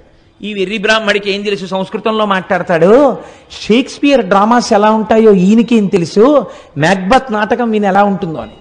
అంటే ఆయన అన్నారు, ఈ మాటలు చెప్పిన పిల్లవాడిని వేదిక మీదకి పిలుస్తున్నానన్నారు. వచ్చి కూర్చో, మ్యాక్బత్ నాటకం చాలా గొప్పదంటున్నావు కదా, షేక్స్పియర్ ఎంత అందమైన ఇంగ్లీష్లో చెప్పాడని నువ్వు అనుకుంటున్నావో ఆ పొయిట్రీ నువ్వు చదువు. ఈయనకి వచ్చా అంత ఇంగ్లీషు, నువ్వు చదువు. అంతకన్నా అందమైన సంస్కృతంలో అది మాట్లాడుతున్నప్పుడు వినేవాళ్ళకి అర్థం కాకపోయినా ఎంత అందంగా ఉంటుందని నువ్వు అంటున్నావో అంతకన్నా అందంగా నేను అదే భావాన్ని సంస్కృతంలో మ్యాక్బత్ నాటకాన్ని చెప్తానన్నారు. తెల్లబోయారు వాళ్ళు, ఎలా చెప్తారీనా అని. ఆ పిల్లవాడు వచ్చి వేదిక మీద కూర్చుని మ్యాక్బత్ నాటకాన్ని ఇంగ్లీష్లో చెప్పాడు. ఇంగ్లీష్లో ఆయన చెప్తుంటే యథాతథంగా అలా వినేసి ఒక చాప్టర్ అయిపోయిన తర్వాత ఆయనకి ఎలా అర్థమయ్యేదో సరస్వతీ కటాక్షం, సంస్కృత భాషలో మ్యాక్బత్ చెప్తుంటే ఆంగ్ల పండితులు కూడా తెల్లబోయారు, అయ్య బాబోయ్ సంస్కృతంలో మ్యాక్బత్ ఇంత అందంగా ఉంటుందా అని. అది కావ్యకంఠ గణపతి అంటే. ఆయన సామాన్యుడు కాడు, సాక్షాత్ వారణాసిలో డుంఠి గణపతి అనుగ్రహం చేత పుట్టినవాడు. వారి చేత అద్భుతమైన కవిత్వం చెప్పించాలనుకున్నారు అరుణాచలేశ్వరుడు. ఎక్కడికి వెళ్ళినా అన్నం పుట్టలేదు. ఆఖరికి ఇళ్ళకెళ్ళి వారాలు అడిగారు, పోని వారానికి ఒక్కరోజు మీ ఇంటికి వస్తాం భోజనం పెడతారా అని. వారానికి 4 రోజులు దొరికాయి, అది కూడా రోజు విడిచి రోజు రాత్రిళ్ళు భోజనం దొరకలేదు. తమ్ముడు ఆకలో ఆకలో అని ఏడుపు. అరటిపళ్ళు కొనుక్కోరా అని డబ్బివ్వడానికి కానీ లేదు ఆయన దగ్గరే. ఇంత బాధలో ఉంటూ ఆకలి కడుపు మండిపోతుంటే ఈ బాధతో నేను ఎవరినడగనయ్యా, అన్నం లోకానికి అన్నం పెట్టే అన్నపూర్ణ భర్త ఎందుకు ఇలా బాధ పెడుతున్నావు, నా కడుపుకు అన్నం పెట్టవా అని రోజు ఓ శ్లోకం రాసేవారు. ఆయన రాసి అరుణాచలేశ్వరుడి దేవాలయం ముందు నించుని గట్టిగా శ్లోకం చెప్పేవారు. ఆ శ్లోకం ఎంత గొప్పగా ఉంటుందో వినడానికి తిరువన్నామలైలో ఉన్న సంస్కృత పండితులందరూ వచ్చి కూర్చుని వినేవారు. విని అబ్బాయి ఎలా చెప్తున్నాడు రా ఇలాంటి కవిత్వం అనేవారు. చిత్రం ఏమిటో తెలుసా అండి, ఎవ్వరూ ఈ పూట మా ఇంటికి భోజనానికి రమ్మని పిలిచేవారు కాదు, ఉత్తరీయాలు దులుపుకుని వెళ్ళిపోయేవారు. ఈశ్వరాజ్ఞ. వాళ్ళకి అటువంటి మనసు లేక కాదు, అలాంటి మనసు పుట్టకుండా చేశాడు శంకరుడు. అలా తప్పిస్తే తప్ప అటువంటి కవిత్వం రాదని హరస్తుతి అని పేరు పెట్టారు ఆయన. పెట్టి శరన్నవరాత్రులు అయ్యాక మొదలుపెట్టారు. కార్తీక మాసంలో కృత్తికా దీపోత్సవానికి ఒక వారం రోజుల ముందు దాన్ని ఆపారు. చిట్ట చివరి రోజున ఆయన అన్నారు, ఈశ్వర రేపటి రోజున ఇన్నాళ్లుగా నేను చెప్పిన కవిత్వపు ఆఖరి శ్లోకంతో నీకు చెప్తాను. అన్నం పుట్టిందా? పుట్టింది. పుట్టకపోతే నన్ను ఇలా ఉంచాలని నువ్వు అనుకుంటున్నానని కళ్ళంబట నీళ్లు వరదలై కారుతుండగా ఏడుస్తూ ఆ శ్లోకాలు చెప్పారు. అవి వినడానికి భగవాన్ రమణులు కూడా ఆ రోజు దేవాలయానికి వచ్చి కూర్చుని విన్నారు. తెలుసా అండి, ఎప్పుడు ఎక్కడా నిలబడనటువంటి వారు తాను బ్రహ్మజ్ఞానినని తెలిసిపోతుందని ఒక పిచ్చివాళ్ళ తిరిగే శేషాద్రి స్వామి గుళ్ళోకి వచ్చి కూర్చుని అరుగెక్కి కూర్చుని విన్నారు ఆ రోజున ఆ కవిత్వాన్ని. ఇటువంటి బ్రహ్మజ్ఞానులు శ్రోతలై ఉండగా కన్నులంబట నీరు కారిపోతూ ఆ హరవిలాసాన్ని ఆయన శ్లోకాలన్నింటినీ చెప్పారు. చెప్పి ఏడిస్తే ఆఖరి శ్లోకం అయిపోగానే ఊళ్ళో ఉన్న పెద్దలందరూ వచ్చి ఆయన కాళ్ళ మీద పడిపోయి మహానుభావ, మీరు మా ఊరు విడిచిపెట్టి వెళ్ళడానికి వీల్లేదు, మా ఊళ్ళో ఉన్న సంస్కృత పాఠశాలలో మీకు అధ్యాపక వృత్తిని ఇస్తున్నాం, మీరు హాయిగా ఇక్కడుండి గొప్ప జీతం ఇస్తాం, మీరు వంట చేసుకోకండి, మా ఇంటికి రండి అంటే మా ఇంటికి రండి అని వీళ్ళకి పిలిచి భోజనాలు పెట్టేవారు. ఇటువంటి కవిత్వం మళ్ళీ రాదు, ఇటువంటి మహాపురుషుడు పుట్టడనేమో. ఈశ్వరుడు అక్కడ అరుణాచలేశ్వరుడు ఆయన చేత ఇది రచింపచేశాడు. 2 అదే కావ్యకంఠ గణపతి ముని మామిడి గుహ అని ఒక గుహ ఉంది. ఆ గుహలో కూర్చుని ఉమాసహస్రం రాస్తున్నారు. ఉమాసహస్రం రాస్తున్నప్పుడు ఆయన ప్రతిజ్ఞ చేశారు, ఇన్ని రోజులలో నేను ఇది పూర్తి చేసేస్తాను అని. ఇంకొక 2-3 రోజుల్లో పూర్తి చెయ్యాలి, 1000 శ్లోకాలు పూర్తి చెయ్యాలి. ఈలోగా వేలు మీద గోరు చుట్టు పుట్టింది. ఎంత బాధ, ఎంత నొప్పి అంటే పెన్ను కూడా ఇలా పట్టుకోలేని స్థితి వచ్చింది. ఆ రోజు రాత్రి పడుకున్నారు. నాకు జ్ఞాపకం ఉన్నంత వరకు నేను ఎప్పుడో చదివాను నాయన పుస్తకాన్ని, ఆ పుణ్యకోటి అనుకుంటాను ఆ వైద్యుడి పేరు. ఆ పుణ్యకోటి అనబడేటటువంటి వైద్యుడి కలలోకి పరమశివుడు వెళ్ళాడు.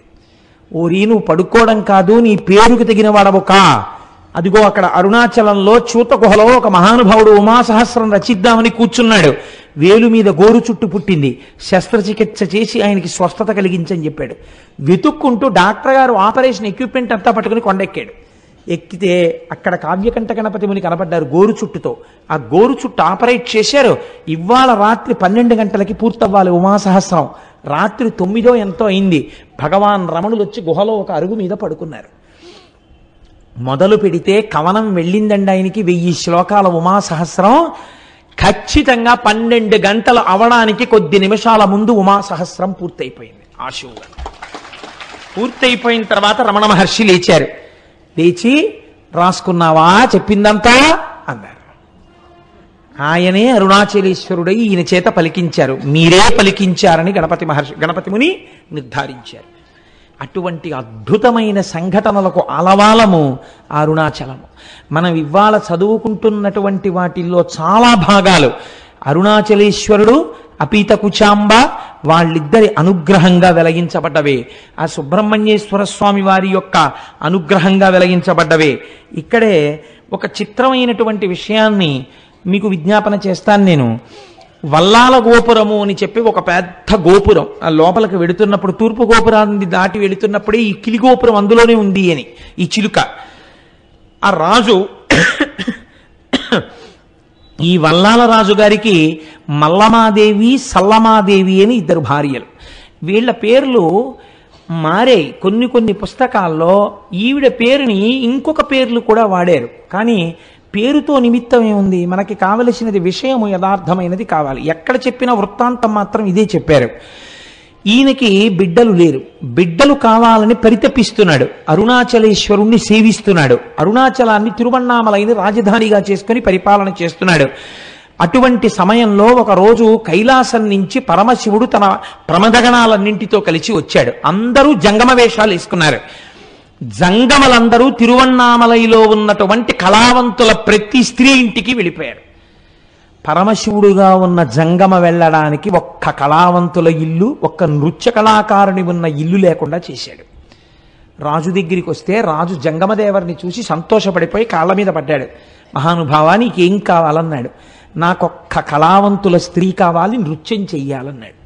రాజు వెళ్ళి వెతికి తెమ్మన్నాడు. ఎవ్వరూ లేరు. ప్రమథగణాలు ఆ జంగమదేవర్ల వేషంలో అప్పటికే ప్రతి ఇల్లు చేరిపోయారు. అయ్య బాబోయ్, వచ్చినవాడు జంగమదేవర శివస్వరూపుడు, నా మాట ఎలా నిలబడుతుందని బెంగెట్టుకున్నాడు. ఆయన 2వ భార్య సల్లమాదేవి అంది, మీరు బెంగ పెట్టుకోకండి, మీ మాట నిజం చేస్తాను, నేనే వెళ్ళి ఆ జంగమ ముందు నాట్యం చేస్తానంది. రాజు వెళ్ళమన్నాడు. జంగమ నిద్రపోతున్నాడు. ఈవిడ వెళ్ళేటప్పటికే ఆవిడ నేను నీ దగ్గర నాట్యం చెయ్యడానికి వచ్చాను అని తాకి లేపింది. ఇలా ముట్టుకోగానే ఒక పసిపిల్లవాడై ఆ తల్పం మీద ఏడ్చాడు శంకరుడు. ఆ పిల్లవాడిని చేతులతో పట్టుకుని మనకి బిడ్డలు లేనటువంటి బాధని ఈశ్వరుడు తీర్చాడు, మహారాజా ఈ పిల్లవాడిని స్వీకరించండి అని చేతిలో పెట్టింది. చేతిలో ఆ పిల్లవాడిని ఇలా పట్టుకుంది.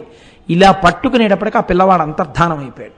అంతర్ధానమై శంకరుడిగా ప్రత్యక్షమై, నాకు నా శరీరము పడిపోయిన తరువాత తదనంతరము కర్మ చెయ్యడానికి కొడుకు లేడని బెంగ పెట్టుకుని నన్ను ఉపాసన చేశావు కనుక నీకు ప్రతి సంవత్సరం నీ శరీరము పడిపోయిన తరువాత నీకు తద్దినాన్ని నేనే పెడతాను అని ప్రతిజ్ఞ చేశాడు. మీకు చిత్రం ఏమిటో తెలుసా అండి? మాఘమాసంలోనే ఆయన తిథి వస్తుంది, వల్లాల రాజు గారి తిథి. వచ్చిన రోజు తెల్లవారుజామునే గుడి తలుపులు తెరిచి అర్చకులు వెళ్ళి చెప్తారు, ఇవాళ మీ తండ్రి గారైనటువంటి వల్లాల రాజు గారు శరీరాన్ని విడిచిపెట్టినటువంటి తిథి. ఆయన కుమారుడవైన అరుణాచలేశ్వర నీవివాళ తద్దినం పెట్టాలి అని చెప్తారు.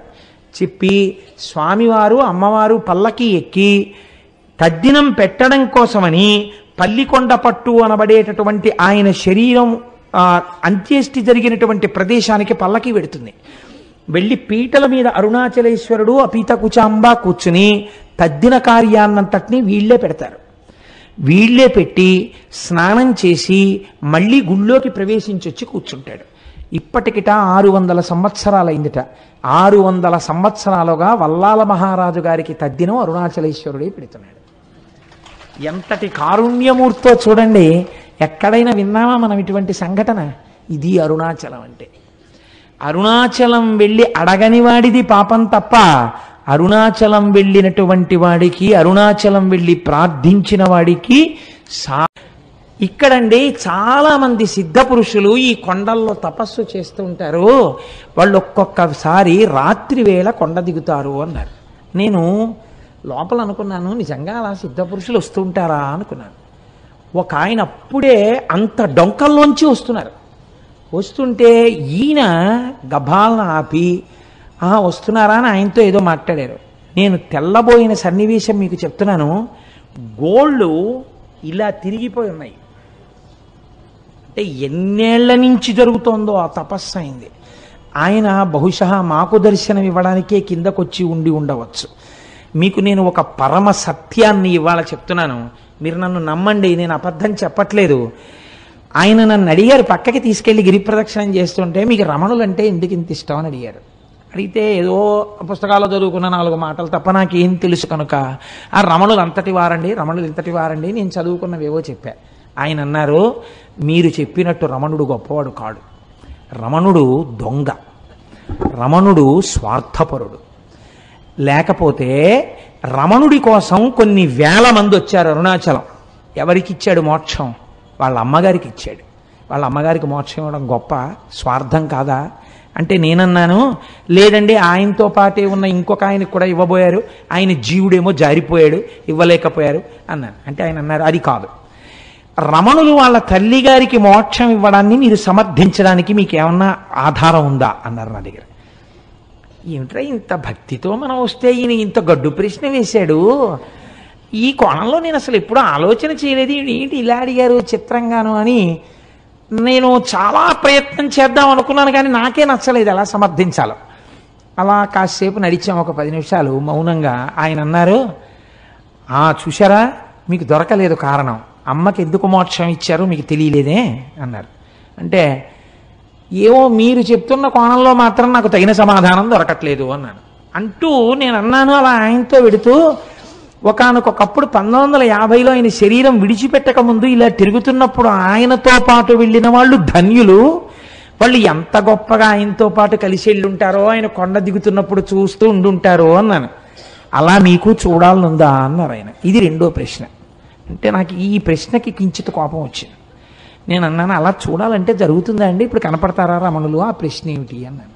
ఆయన నవ్వారు. అంతే, మా మధ్య అంతే సంభాషణ జరిగింది. మేము వెళ్ళిపోయి మర్నాడు నేను వచ్చేస్తున్నాను రమణాశ్రమం నుంచి, బయలుదేరిపోతున్నాను, చెన్నై వెళ్ళిపోవాలి, బస్సులు ఎక్కే హడావిడిలో ఉన్నాం. ఆయన మళ్ళీ ఠంగులు కనపడ్డారు.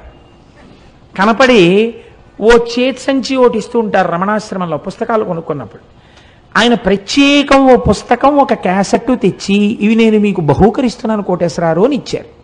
ఎంత ప్రేమమూర్తో. నేను ఆ తర్వాత వారిని చూడలేదు, రమణాశ్రమానికి వెళ్ళిన ఆయన పేరు అవి ఇచ్చారు కూడా, కానీ మాకు కనపడలేదు. ఆ తర్వాత ఇన్ని మార్లు వెళ్ళాను, నాకు వారు కనపడలేదు. నేను ఇంటికి వచ్చి యథాలాపంగా పెట్టులోంచి పుస్తకాలన్నీ కొనుక్కున్నవి తీసి అక్కడ పెట్టేసి వెళ్ళిపోబోతూ ఇలా గాలికి ఎగురుతూ ఉంటే ఒక పేజీ, ఆ పేజీ మీద చెయ్యేసి ఇలా చూశాను, రమణులు తల్లికే మోక్షం ఎందుకు ఇయ్యవలెను అని ఉంది దాని మీద. నేను తెల్లబోయి ఇదే కదా మన నేను అడిగారు అని చెప్పి నేను అది చదివాను. చదివితే రమణుల యొక్క తల్లి వృద్ధాప్యంలో ఆవిడ యొక్క కుమార్తె, అమ్మా నాతో చెన్నై వచ్చేయమ్మా, వీడి దగ్గర ఉంటే ఏం చూస్తాడు, నువ్వు నాతో వచ్చేస్తే ఇంకెంతో కాలం ఉండవు కదా, జాగ్రత్తగా చూస్తావంటే అమ్మగారు అన్నారు, మీతో వస్తే ఏం చేస్తారు, ఓ పరుపు మీద పడుకోబెడతారు, జాగ్రత్తగా చూస్తారు. నా ప్రాణోత్క్రమణం అయితే ఏం చేస్తారు, కొన్ని కోట్ల జన్మల నుంచి ఏం చేశారో అదే చేస్తారు. మీరు నన్ను తీసుకెళ్లి దహిస్తారు. వీడి దగ్గర ఉంటే ఏమవుతుంది, పోయే ప్రాణం ఎలాగో పోతుంది. వీడు జనన మరణములకు అతీతుడు, నా కొడుకు, వాడు జ్ఞాని. కాబట్టి వాడు నేను చచ్చిపోయిన తర్వాత నా శరీరాన్ని తన 2 చేతులతో పైకెత్తుతాడు. మీ దగ్గర ఉంటే వాడు ఎత్తాడు, వాడు రాడు తిరువణ్ణామల వదిలి, వాడు పైకెత్తి వాడు కాల్చడు. ఈ శరీరాన్ని పట్టుకెళ్ళి పక్షులు తింటాయని రక్కసిముళ్ళని ఇంతంత ఉంటాయి అరుణాచలం కొండ మీద, రక్కసిముళ్ళ పొదలలోకి విసిరేస్తాడు. వాడి చేతులతో పట్టి పైకెత్తాడు కాబట్టి నాకు మళ్ళీ ఇంకొకసారి పడిపోవలసిన అవసరం లేని స్థితిని కలుగుతుంది, కాబట్టి వీడి దగ్గర పోతానన్నారు. ఈ మాట తల్లి అన్నందుకు కొన్ని కోట్ల జన్మలు అనుభవించవలసిన పాపపుణ్యములను ఆఖరి రోజున తీసేసి మోక్షం ఇచ్చేశారు. ఇందుకు ఇచ్చారు మోక్షం తప్ప స్వార్థంతో ఇయ్యలేదు అని రాసుంది. అమ్మ బాబోయ్, ఆనాడు అడిగిన ప్రశ్నకి ఆయన ఇచ్చిన పుస్తకంలో ఎగిరిన పేజీలో జవాబుంది. అని నేను తెల్లబోయాను నిజంగా. క్యాసెట్ పెట్టాను. ఆ క్యాసెట్ ఏమిటో తెలుసా అండి? రమణులు కొండ మించి దిగుతున్నట్టు, ఎక్కడో ఒక అరుగు మీద కూర్చుంటున్నట్టు, అందరితో మాట్లాడుతున్నట్టు, బాగా వృద్ధులైపోయిన తర్వాత ఇలా చేతులు వేసి వెడుతున్నట్టు, ఆఖరణ వారి శరీరం విడిచిపెట్టేసినప్పుడు అందరూ ఒక్కసారి లేచి నిలబడినట్టు ఉన్న క్యాసెట్. చిత్రం ఏంటంటే, నా స్నేహితుడు ఒకడు ఉన్నాడు, అతను ఎప్పుడు పెడతాడు అరుణాచలం. అతని దగ్గర కూడా లేని ఆ క్యాసెట్ ఆ రోజుల్లో నాకు ఎలా వచ్చిందో నాకే తెలియదు. నేను ఆ రోజుల్లో ఆ క్యాసెట్ని, అది నా దగ్గర లేదు అని అతను నాకు చెప్తే నేను తెల్లబోయి, ఇది నాకు బహుశः భగవానులే అనుగ్రహించుంటారు, ఇది స్వార్థంతో నేను ఒక్కడినే అనుభవించకూడదని మా ఇంట్లో కలర్ టీవీ పెట్టి రమణుల జన్మదినోత్సవం నాడు ఎందరినో పిలిచి బ్యాచ్లుగా చూపిస్తే ఒక మహాతల్లి నాకు సలహా ఇచ్చారు, ఇలా మీ ఇంట్లో ఎన్ని బ్యాచ్లకి పెడతారండి, చిన్న అపార్ట్మెంట్లో శివాలయానికి తీసుకొచ్చి ఈ క్యాసెట్ వేయండి అన్నారు. అంటే అప్పట్లో ఇవే డివిడీలు లేవు, వీసీఆర్లే. వీసీఆర్ పట్టుకుని వెళ్ళి వెంకటనగర్ శివాలయంలో ఆ క్యాసెట్ని నేను ప్లే చేసి కొన్ని వందల మంది చూసి సంతోషించారు. బహుశా మీరు చూశారేమోనమ్మా. అన్నీ అరుణాచల అనుబంధంలో రమణులే అనుగ్రహించారు కనుక ఆ అరుణాచలం అంత గొప్ప అరుణాచలం. కాబట్టి చూడండి, నేను మీకు ఎందుకు విజ్ఞాపన చేశాను అంటే, ఆ కొండ సామాన్యమైన కొండ కాదు. శివుడు అక్కడ స్థూల రూపంలో ఉన్నాడు, కొండగా ఉన్నాడు. అరుణాచలేశ్వరుడి దేవాలయమునందు శివలింగముగా ఉన్నాడు. అదే అరుణాచలం కొండ మీద దక్షిణామూర్తిగా ఇప్పటికీ ఉన్నాడు అని అంటారు. ఎందుచేతనంటే, రమణ మహర్షి యొక్క శిష్యులు కొంతమంది అరుణాచలం కొండ శిఖరాల మీద కూర్చుని ఉండగా వారికి పాదుకలతో నడిచి వెళ్ళిపోతున్నటువంటి చప్పుళ్ళు వినపడ్డాయి. నేను సరిగ్గా చెప్పి ఉంటే పేరు, నాకు ఆ పేర్లు సరిగ్గా జ్ఞాపకం ఉండవు. చాడ్విక్ అనుకుంటాను, రమణుల శిష్యుల్లో ఒక ఆవిడ. ఆ చాడ్విక్ అన్న ఆవిడ ఒకసారి అరుణాచల శిఖరం మీద కూర్చుని ఒక ప్రదోష వేళలో ఆవిడేదో సంగీతంలో ఉండేటటువంటి రాగముల గురించి ఆలోచన చేస్తూ పాడుకుంటున్నారు. అపురూపమైనటువంటి రాగాలు కొన్ని ఆ అరుణాచలం కొండల్లోంచి వినపడ్డాయి. ప్రదోష వేళలో పరమశివుడు దక్షిణామూర్తిగా కూర్చుని ఉంటే ఇప్పటికీ అనేక మంది దేవకాంతల ఆయన ముందు నాట్యం చేస్తూ గంధర్వగానం చేస్తారని ఆవిడ దాన్ని రికార్డ్ చేశారు. రికార్డింగ్ అవుతుందేమో చూద్దామని రికార్డ్ చేసి రమణుల దగ్గరికి తీసుకొచ్చి ఆన్ చేస్తే ఆ సంగీతం రికార్డ్ అయి వినపడింది. అరుణాచలం అంత పరమపావనమైన క్షేత్రం. ఇప్పటికీ దక్షిణామూర్తిగా పరమశివుడు దాని యందు కూర్చుని ఉన్నాడు అని పెద్దలు విశ్వసిస్తారు. అటువంటి అరుణాచలంలో ఒక మహానుభావుడు, కాళ్ళు ఉండేవి కావు ఆయనకి, ఆయన అరుణగిరికి ప్రదక్షిణం చేద్దామని కేవలం పిరుదుల మీద డేకుతూ వెడుతున్నాడు. వెడుతుంటే చచ్చు పడిపోయినటువంటి కాళ్ళు తిరిగి సత్తువని పొంది ఆయనకి కాళ్ళు వచ్చాయి. అరుణాచల ప్రదక్షిణం, అరుణగిరి ప్రదక్షిణం అంత గొప్పది. అలాగే ఒకానొకప్పుడు ఒక సంపన్నురాలు తిరువణ్ణామలై రైల్వే స్టేషన్లో దిగి ఒక పెళ్లికి వెళ్ళడం కోసమని తిరువణ్ణామలై వచ్చి ఒక జట్కా మాట్లాడుకుని వెడుతూ ఉంటే ఆ జట్కా వాడు ఆ కొండలలోకి అరణ్యంలోకి తీసుకుపోతున్నాడు. ఆవిడ, ఇదేమిటి ఇలా తీసుకెడుతున్నావు అంటే, నోరు విప్పితే చంపేస్తానన్నాడు. భగవానుడు ఇక్కడే కొండ రూపంలో ఉన్నాడు, నన్ను రక్షిస్తాడని ఆవిడ జట్కాలో కూర్చుని అరుణాచల శివ, అరుణాచల శివ, అరుణాచల శివ అని 3 మాటలు అన్నారు. అనేసరికి పెద్ద పెద్ద టార్చ్ లైట్లు వేసుకుని ఒక పోలీస్ టీం ఒకటి అక్కడికి వచ్చింది. వచ్చి వెంటనే ఈ దొంగని పట్టుకుని దేహశుద్ధి చేసి ఆవిడ్ని కారు ఎక్కించుకుని పెళ్లి జరగవలసిన కళ్యాణ మంటపం దగ్గరికి తీసుకెళ్లి ఆవిడ్ని విడిచిపెట్టారు. ఆవిడ మహాసంపన్నురాలు, చదువుకున్నది. నన్ను ఇంత రక్షించారు కనుక మీ నెంబర్స్ ఇవ్వండి, మీ బ్యాడ్జ్ నెంబర్స్, రేపు మీ పోలీస్ స్టేషన్లో నేను కొంత అమౌంట్ ఇచ్చి మీకు క్యాష్ అవార్డు ఇమ్మని వచ్చి నేను మీకు బహూకరిస్తానని చెప్పి ఆవిడ నెంబర్స్ తీసుకున్నారు. తీసుకున్న రాత్రి పెళ్లికి అటెండ్ అయ్యి మర్నాడు తన బంధువులతో కలిసి పోలీస్ స్టేషన్కి వెళ్ళి, నిన్న రాత్రి నన్ను కొంతమంది పోలీసులు రక్షించారు, వాళ్ళ నెంబర్లు ఇవి, వాళ్ళకి క్యాష్ అవార్డు ఇవ్వండి అని చెప్పి ఆవిడ ఇస్తే, తమిళనాడు పోలీసు సర్వీస్లో ఈ నెంబర్లు ఉన్న పోలీసులు లేరమ్మా, ఈ నెంబర్లు లేవని చెప్పారు. పరమశివుడే ఆ రూపంతో వచ్చి ఆవిడ్ని రక్షించాడు ఆ రోజున. అలాగే ఎంతమందికో మహానుభావుడు ఒకానొక సమయంలో ఒక ఆంగ్లేయుడు, ఆయన బూటు లేకపోతే అడుగు తీసి అడుగు వెయ్యలేడు. అటువంటి వాడు బూట్లతో ప్రదక్షిణం చేద్దామని వెడుతుంటే బూటు చిరిగిపోయింది. కటిక చీకటి, బూటు కుట్టేవాడు లేడు. కుట్టేవాడు లేక నేను ఎలా రక్షింపబడతానని భగవాన్ రమణులు చెప్తుంటారు. అరుణాచలేశ్వరుడే కాపాడుతుంటాడని అరుణాచల శివ అరుణాచల శివ అరుణాచల శివ అంటూ నించున్నారు. ఎక్కడి నుంచి వచ్చాడో అంతలో చెప్పులు కుట్టేవాడు వచ్చి, అయ్యా మీ బూటు కుట్టనా అండి అని కుట్టేసి ఆయన అలా ఉండిపోయాడు. అంతే, ఆ అరణ్యంలోంచి అరుణాచలంలోకి వెళ్ళిపోయాడు. ఆయన బూట్లు కుట్టి వెళ్ళాడు, ఆ బూట్లతో ఆయన గిరి ప్రదక్షిణం చేశాడు.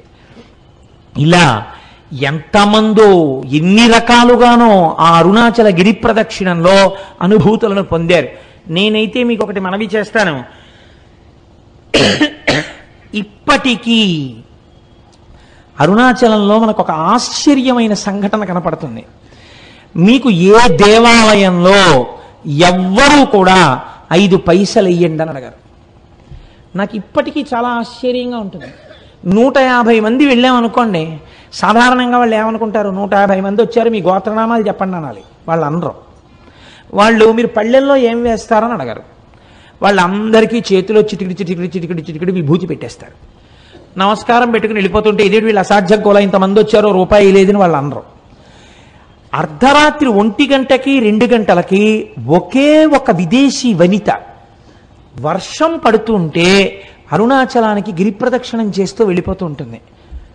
ఎవరండి? హిందూ మతస్థులు కారు, విదేశాల నుంచి వచ్చినటువంటి ఎందరో వనితలు, నిండు యవ్వనంలో ఉన్న వాళ్ళు వర్షధారలలో తడిసిపోయిన బట్టలతో ఒక్కరే గిరి ప్రదక్షిణం చేస్తుంటారు. వాళ్ళని చెనకిన వారు కానీ, వాళ్ళ వెనక పడ్డవారు కానీ, వాళ్ళతో పరిహాసమాడిన వాళ్ళు కానీ మీకు గిరి ప్రదక్షిణంలో కనపడరు. నేను ఒకసారి చూసి తెల్లబోయాను. మీకు ఒక విచిత్రమైన విషయం చెప్పనండి. ఆ పిల్లవాడి తల్లిదండ్రులు కానీ వాళ్ళెవరూ నాకు ఇప్పుడు జ్ఞాపకంలో లేరు. నాకు ఒక 2 సంవత్సరాల క్రితం ఆ కుటుంబం వాళ్ళు నా దగ్గరికి తరచూ వస్తుండేవారు. నేను ఉపన్యాసాలు కాకినాడలో చెప్తుంటుంటే ఇంజనీరింగ్ చదువుకుంటున్న పిల్లవాడు అతను, అప్పుడు 2nd ఇయర్ చదువుతుండేవాడు. నేను తరచూ చంద్రశేఖర పరమాచార్య స్వామి వారి గురించి చెప్తుంటే అతను నా దగ్గరికి వచ్చి అడిగాడు, నేను మీ ఉపన్యాసాలు విని కించిత్ ప్రేరణ పొందానండి, నేను మీకు చంద్రశేఖర పరమాచార్య స్వామి వారిని గీసి ఇవ్వాలనుకుంటున్నాను, ఎటువంటి చంద్రశేఖరులు మీకు కావాలని అడిగాడు. నేను ఆ పిల్లవాడు అడిగినటువంటి ప్రశ్న విధానానికి ఆశ్చర్యపోయాను. అంటే నేను ఎలాంటి చంద్రశేఖర పరమాచార్య స్వామిని వారిని కోరితే అలాంటి పరమాచార్యుల వారిని గీయగలవా అన్నాను. గీస్తాను అన్నాడు. నేను తెల్లబోయాను. పరమాచార్యుల వారి ఆచమనం చేసే విధానం చాలా ఆశ్చర్యంగా ఉంటుంది. 2 మోకాళ్ళు ఇలా పెట్టి 2 మోచేతులు మోకాళ్ళ మధ్యలో పెట్టి కమండలం కింద పెట్టి ఆచమనం చేస్తారు. ఏది అలాంటి బొమ్మ గీయన్నాను. మీరు నమ్ముతారా? అతను ఒక వైట్ కార్డుబోర్డు మీద పెన్సిల్తో చక్ చక్ చక్ చక్ చక్ చక్ గీసాడు. అది గీసేసి నాకు బహూకరించాడు, పేరు రాసి. నేను తెల్లబోయి అది ఫోటో కట్టించుకుని ఇంట్లో పెట్టుకుంటే ఇప్పుడు సుబ్రహ్మణ్యోత్సవాలకి రాబోతున్నటువంటి స్వరూపానందేంద్ర సరస్వతి స్వామి వారు భిక్షకి మా ఇంటికి వచ్చారు. ఆయన వస్తూనే తిన్నగా ఫోటో దగ్గరికి వెళ్ళిది ఎక్కడిది నీకని అడిగారు. అడిగితే నాకు ఒక ఇంజనీరింగ్ స్టూడెంట్ గీశాడండి అన్నాను. నువ్వు ఏమనుకోకపోతే ఇది నాకు ఇచ్చేయగలవా అని అడిగారు. తప్పకుండా తీసుకోండి స్వామి అన్నాను. ఆయన వెంటనే తీసుకుని కళ్ళకద్దుకుని తన పరివారానికి ఇచ్చి ఇది మన పీఠానికి చేర్చండి అని ఇచ్చారు. ఆ పిల్లవాడు అరుణాచలం వెళ్ళి నాకు ఫోన్ చేశాడు, నేను అరుణాచలం వచ్చానండి గిరి ప్రదక్షిణం చేయడానికి కోటేశ్వరారు, ప్రారంభం చేస్తున్నానండి అని.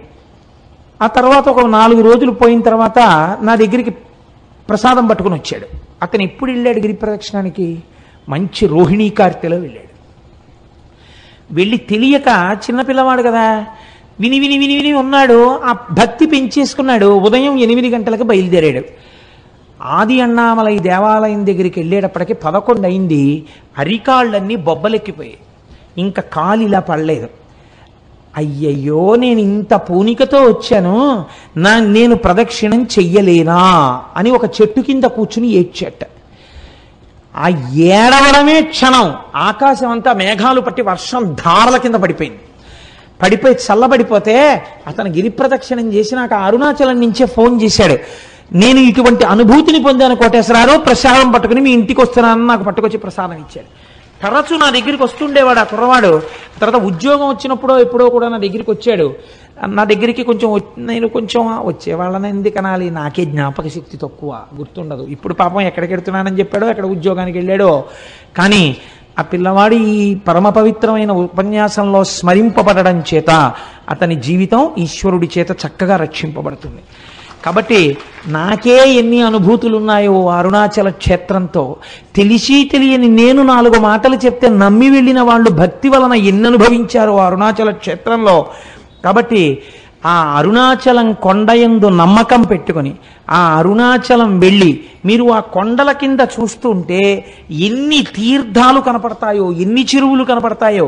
చిత్రం ఏమిటో తెలుసా అండి, అరుణాచలానికి ఏకకాలమునందు ప్రదక్షిణం చేస్తారు. ఒకటి మనుష్యులు చేసేటప్పుడు ఎడం పక్క నుంచి తిరుగుతారు, దేవతలు కుడి పక్క నుంచి వస్తారు. అందుకే వాళ్ళకి అడ్డెళ్ళకూడదని చెప్పి అటు వెళ్ళొద్దంటారు కుడి పక్కకి. అరుణాచలగిరి ప్రదక్షిణం చేసేటప్పుడు ఒక మర్యాద ఉంది శాస్త్రంలో. మనంతట మనం తగిలించుకోవడం కాదు, నిజంగా బాగా భక్తులని రుజువేమి అంటే, ఎవరైనా గిరి ప్రదక్షిణం చేసేటటువంటి సమయంలో ఒకవేళ వాళ్ళ యొక్క కాలు కానీ వేలు కానీ తెగి నెత్తురు ధారలై కారితే వేరొకరికి ఆ రక్తధారని ఆపే అధికారము లేదు. సాక్షాత్తు శ్రీ మహాలక్ష్మి వచ్చి తన పట్టు చీర కొంగు చింపి కట్టుకడుతుంది అని ప్రమాణం. ఇది ఎంత నిజమో మీకు చెప్పనండి. నేను ముత్యాల సత్యనారాయణ ఇక్కడే ఉన్నాడు, మాతో హరిప్రసాద్ గారని డిప్యూటీ మేనేజర్ క్వాలిటీ కంట్రోల్ చేశారు మాకు. ఇవాళ పొద్దున్న కూడా వారు నాకు ఫంక్షన్లో కనబడ్డారు. ఆయన మొదటిసారి అరుణాచలం వచ్చారు భార్యతో, గిరి ప్రదక్షిణం చేస్తున్నారు. ఇలా గుళ్ళోకి వెళ్ళి బయటికి వస్తున్నారు ప్రదక్షిణం చేస్తూ. అసలు అంత దెబ్బ తగిలే అవకాశం లేదండి. ఆవిడ కాలు వేలు తెగిపోయి నెత్తురు కారింది, పెద్ద మడుగు కట్టింది, అంత రక్తం కారిపోయింది. అడిగిపోయాడు మా సత్యనారాయణ. ఇప్పటికీ నాతో మొన్న కూడా అన్నారు హరిప్రసాద్ గారు, నేను ఆశ్చర్యపోయేది కోటేశ్వరరావు, నేను ఎంత ప్రయత్నించా కానీ రక్తధార ఎక్కడి నుంచి వచ్చిందోనయ్యా, ఓ పెద్ద ఆవిడ కొండలోంచి పరుగు పరుగున వచ్చింది, వచ్చి ఉండవయా అని గబక్క లోపలికెళ్ళి 4 ఆకులు తీసుకొచ్చి పిండిందిలాగా, పిండగానే రక్తం కట్టేసింది, ఆవిడ కొంగు చింపి కట్టు కట్టిందయా. ఎంత ఆశ్చర్యం, డాక్టర్ దగ్గరికి తీసుకెళ్తే ఏ కలేరు తగ్గిపోతుందని కుట్లేసాడు, తగ్గిపోయింది. ఎంత చిత్రం అన్నారు. అయ్యా మీరు ఎంత భాగ్యవంతులండి, మీ ఆవిడ ఎంత పుణ్యం చేసుకున్నదో, ఎంత మంచి హృదయమో. కాకపోతే ఆవిడికి లక్ష్మీదేవే కట్టు కట్టిందండి. మీరు నమ్మండి, స్కాంద పురాణం అలా చెప్పిందని చెప్పాను నేను. ఏం సత్యనారాయణ నిజమా కదా, లేచి నిలబడి చెప్పు, లేకపోతే నేను అబద్ధం చెప్పాను అనుకుంటారు. నిజమా కాదా, కూర్చో అంటే ఏమిటి, నువ్వు వెళ్ళిన ఈ పాటికే నీకు ఇన్ని అనుభవాలు ఉన్నాయని మీరు అనుకుంటారేమో అని నా భయం. ఇవన్నీ నేనేదో చెప్పేస్తున్నాడు, ఏదో చెప్పమన్నాం కదా అని వీడు చాలా చెప్పేస్తున్నాడు రో, ఇంకా నమ్మచ్చా నమ్మకూడదా అనుకుంటారేమో నా భయం. అందుకని సాక్ష్యాలు ప్రవేశపెట్టాను. కాబట్టి అరుణాచలం అరుణాచలమే, దాని పేరే అరుణాచలము. అచలము అంటే కదలని వాడు, కదలనిది అంటే జ్ఞానము. ఎప్పుడు తనలో తాను రవించేటటువంటి పరమేశ్వరుడు అచలుడై ఉంటాడు. అరుణము, అరుణము అంటే ఎర్రనిది, కారుణ్యమూర్తి, అపారమైన దయ కలిగినది అమ్మ. అమ్మ అయ్య కలిసినదే అరుణాచలము కొండ. కాదు కాదు, అరుణాచలంలో ఉన్నటువంటి శిలలను తీసుకెళ్ళి అమెరికా సంయుక్త రాష్ట్రాల్లో ఉన్న శాస్త్రవేత్తలు అక్కడ ఉండే ప్రయోగశాలలో పరిశీలన చేశారు. చేస్తే వాళ్ళు అన్నారు, ఈ అరుణాచలం కొండ హిమాలయ పర్వతాల కన్నా ముందుది. ఇది ఎప్పుడు ఏర్పడిందో మేము చెప్పలేం, ఎందుకంటే అగ్నిహోత్రములో తప్తమై ఘనీభవించిన మొదటి రాళ్లే అరుణాచలం కొండ అని వాళ్ళు నిర్ధారణ చేశారు. మేము చెప్పలేం దీని కాలం అని. మన పురాణం ఏమని చెప్పిందో తెలుసా అండి, స్కాందం. ఈ అరుణాచలం కొండ కృతయుగంలో ఇది మట్టిగా లేదు, ఒక పెద్ద జ్యోతి ఇక్కడ ప్రకాశిస్తూ ఉండేది. ఆ జ్యోతికే ప్రదక్షిణం చేసేవారు ఆ రోజుల్లో. ఉపాసనా బలం అలా ఉండేది. కాబట్టి రాను రాను రాను రాను ఉపాసనా బలం తగ్గిపోయి శరీరములు ఆ శక్తిని తట్టుకోలేని స్థితి వస్తే ఒక్కొక్క యుగంలో ఆ కొండ ఒక్కొక్క రూపుని మార్చింది. ఆ కొండ త్రేతాయుగంలో బంగారు పర్వతమైనది. బంగారు పర్వతానికి ప్రదక్షిణం చేసేవారు. ద్వాపర యుగం వచ్చేసరికి ఆ కొండ రాగి పర్వతమైనది. కలియుగం వచ్చేసరికి అది శిలారూపమును దాల్చినది. కానీ ఇప్పటికీ అది యథార్థమునకు అగ్నియే. ఆ అగ్నియే పంచభూతములలో అగ్నిలింగము, లింగము. అందుకే ఒకసారి అరుణాచలంలోకి ప్రవేశిస్తే చాలు, వాళ్ళ ఖాతాలో జీవనయాత్ర యందు అరుణాచల ప్రవేశమునకు పూర్వము, అరుణాచల ప్రవేశమునకు తదుపరి అని రెండుగా విడదీసి శాస్త్రం మర్యాద చూపిస్తుందని మన వాళ్ళు ఆ అరుణాచల గిరి ప్రదక్షిణం గురించి అంత గొప్పగా మాట్లాడతారు. అటువంటి రమణాశ్రమానికి మీరు వెడితే నేను ఒక్క మాట చెప్పకపోతే నేను పొరపాటు చేసిన వాడిని అవుతాను. ఇవాల్టి రోజున మన మత వైభవం ఏమిటో మనకి తెలియదు, మన సనాతన ధర్మము యొక్క గొప్పతనం ఏమిటో మనకి తెలియదు. మన సనాతన ధర్మము గురించి మనం వెలితి మాటలు మాట్లాడతాం, ఏకి మాటలు మాట్లాడతాం. మీరు ఇవాళ రమణాశ్రమానికి వెళ్ళి చూడండి, శేషాద్రి స్వామి కాటేజెస్ దగ్గరికి వెళ్ళి చూడండి. మొన్న వచ్చిన వాళ్ళు చూశారు, ఎంతమంది విదేశీయులో కోట్లు వేసుకుని టైలు కట్టుకుని అరుణాచలం వచ్చిన వాళ్ళు ఆ ప్రాంతాన్ని చూసి పొంగిపోయి ఖద్దరు బట్టలు వేసుకుని, ఖద్దరు పంచెలు కట్టుకుని, ఖద్దరు చొక్కాలు వేసుకుని వాళ్ళు అరుణాచలంలో భోజనాలు అయిపోయిన తర్వాత రమణాశ్రమంలో విస్తళ్ళు కూడా ఎత్తుతూ ఉంటారు. వాళ్ళు ఇంతంత విభూతి రేఖలు ఎట్టుకుని, ఇంతంత బొట్లు పెట్టుకుని, విదేశీ వనితలు చీరలు కట్టుకుని ఉంటారు. కట్టుకుని వాళ్ళు అక్కడ కూర్చుని సంస్కృతంలో ఉన్నటువంటి శ్లోకాలని ఇంగ్లీష్లో రాసుకుని, అందరి దగ్గర తెలుసుకుని, ఉచ్చారణ నేర్చుకుని, చక్కగా వాళ్ళు నిజంగా శ్లోకాలు చదువుతుంటే అసలు ఏమి సాధనరా అనిపిస్తుంది.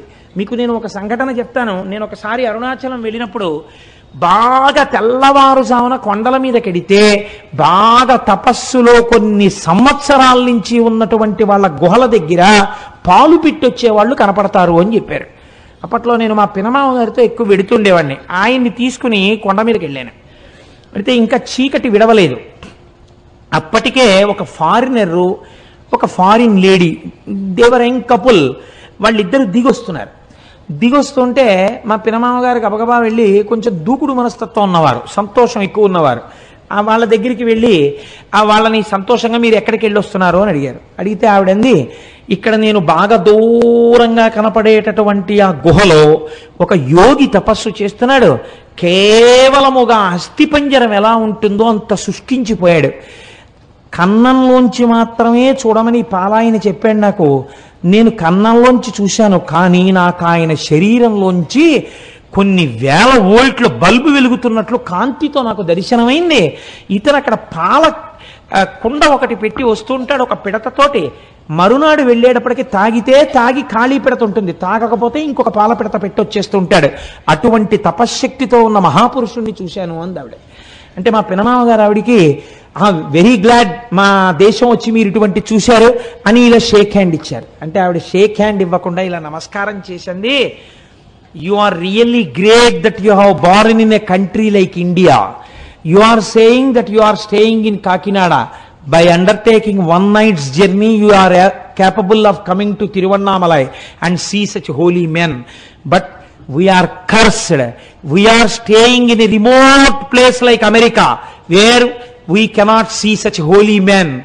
I prostrate before you. I don't want to shake my hand with you. You people belonging to Sanatana Dharma, you people belonging to Hindu religion are really great by virtue of your birth itself. We prostrate before you. అన్న దంపతులు ఇద్దరు సాష్టాంగ నమస్కారం చేశారు. కేవలం సనాతన ధర్మంలో మనం పుట్టినందుకు, పుట్టలేకపోయామని ఏడ్చి వాళ్ళు సాష్టాంగ నమస్కారం చేశారు. ఇటువంటి అమృత భాండం, ఇటువంటి ఐశ్వర్యవంతమైన ఇంట పుట్టి అడుక్కు తిన్నవాడు ఎంతటి అయోగ్యుడో, ఇటువంటి సనాతన ధర్మంలో పుట్టి దీని మీద విలితి ప్రసంగాలు చేసేవాళ్ళు అంతటి అవివేకులు. అంతటి గొప్ప అరుణాచలం.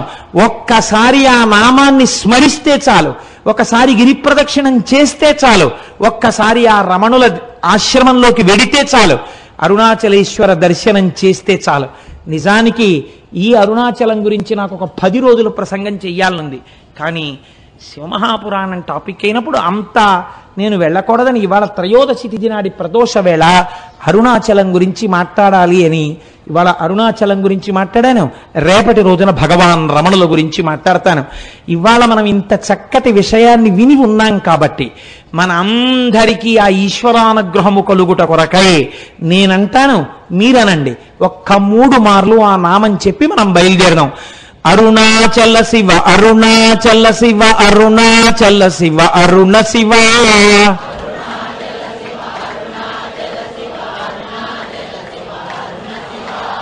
అరుణాచల శివ అరుణాచల శివ అరుణాచల శివ అరుణ శివ అరుణాచల శివ అరుణాచల శివ అరుణాచల శివ అరుణ శివ అరుణాచల శివ అరుణాచల శివ అరుణాచల శివ అరుణ శివ అరుణాచల శివ అరుణాచల శివ అరుణాచల శివ అరుణ శివ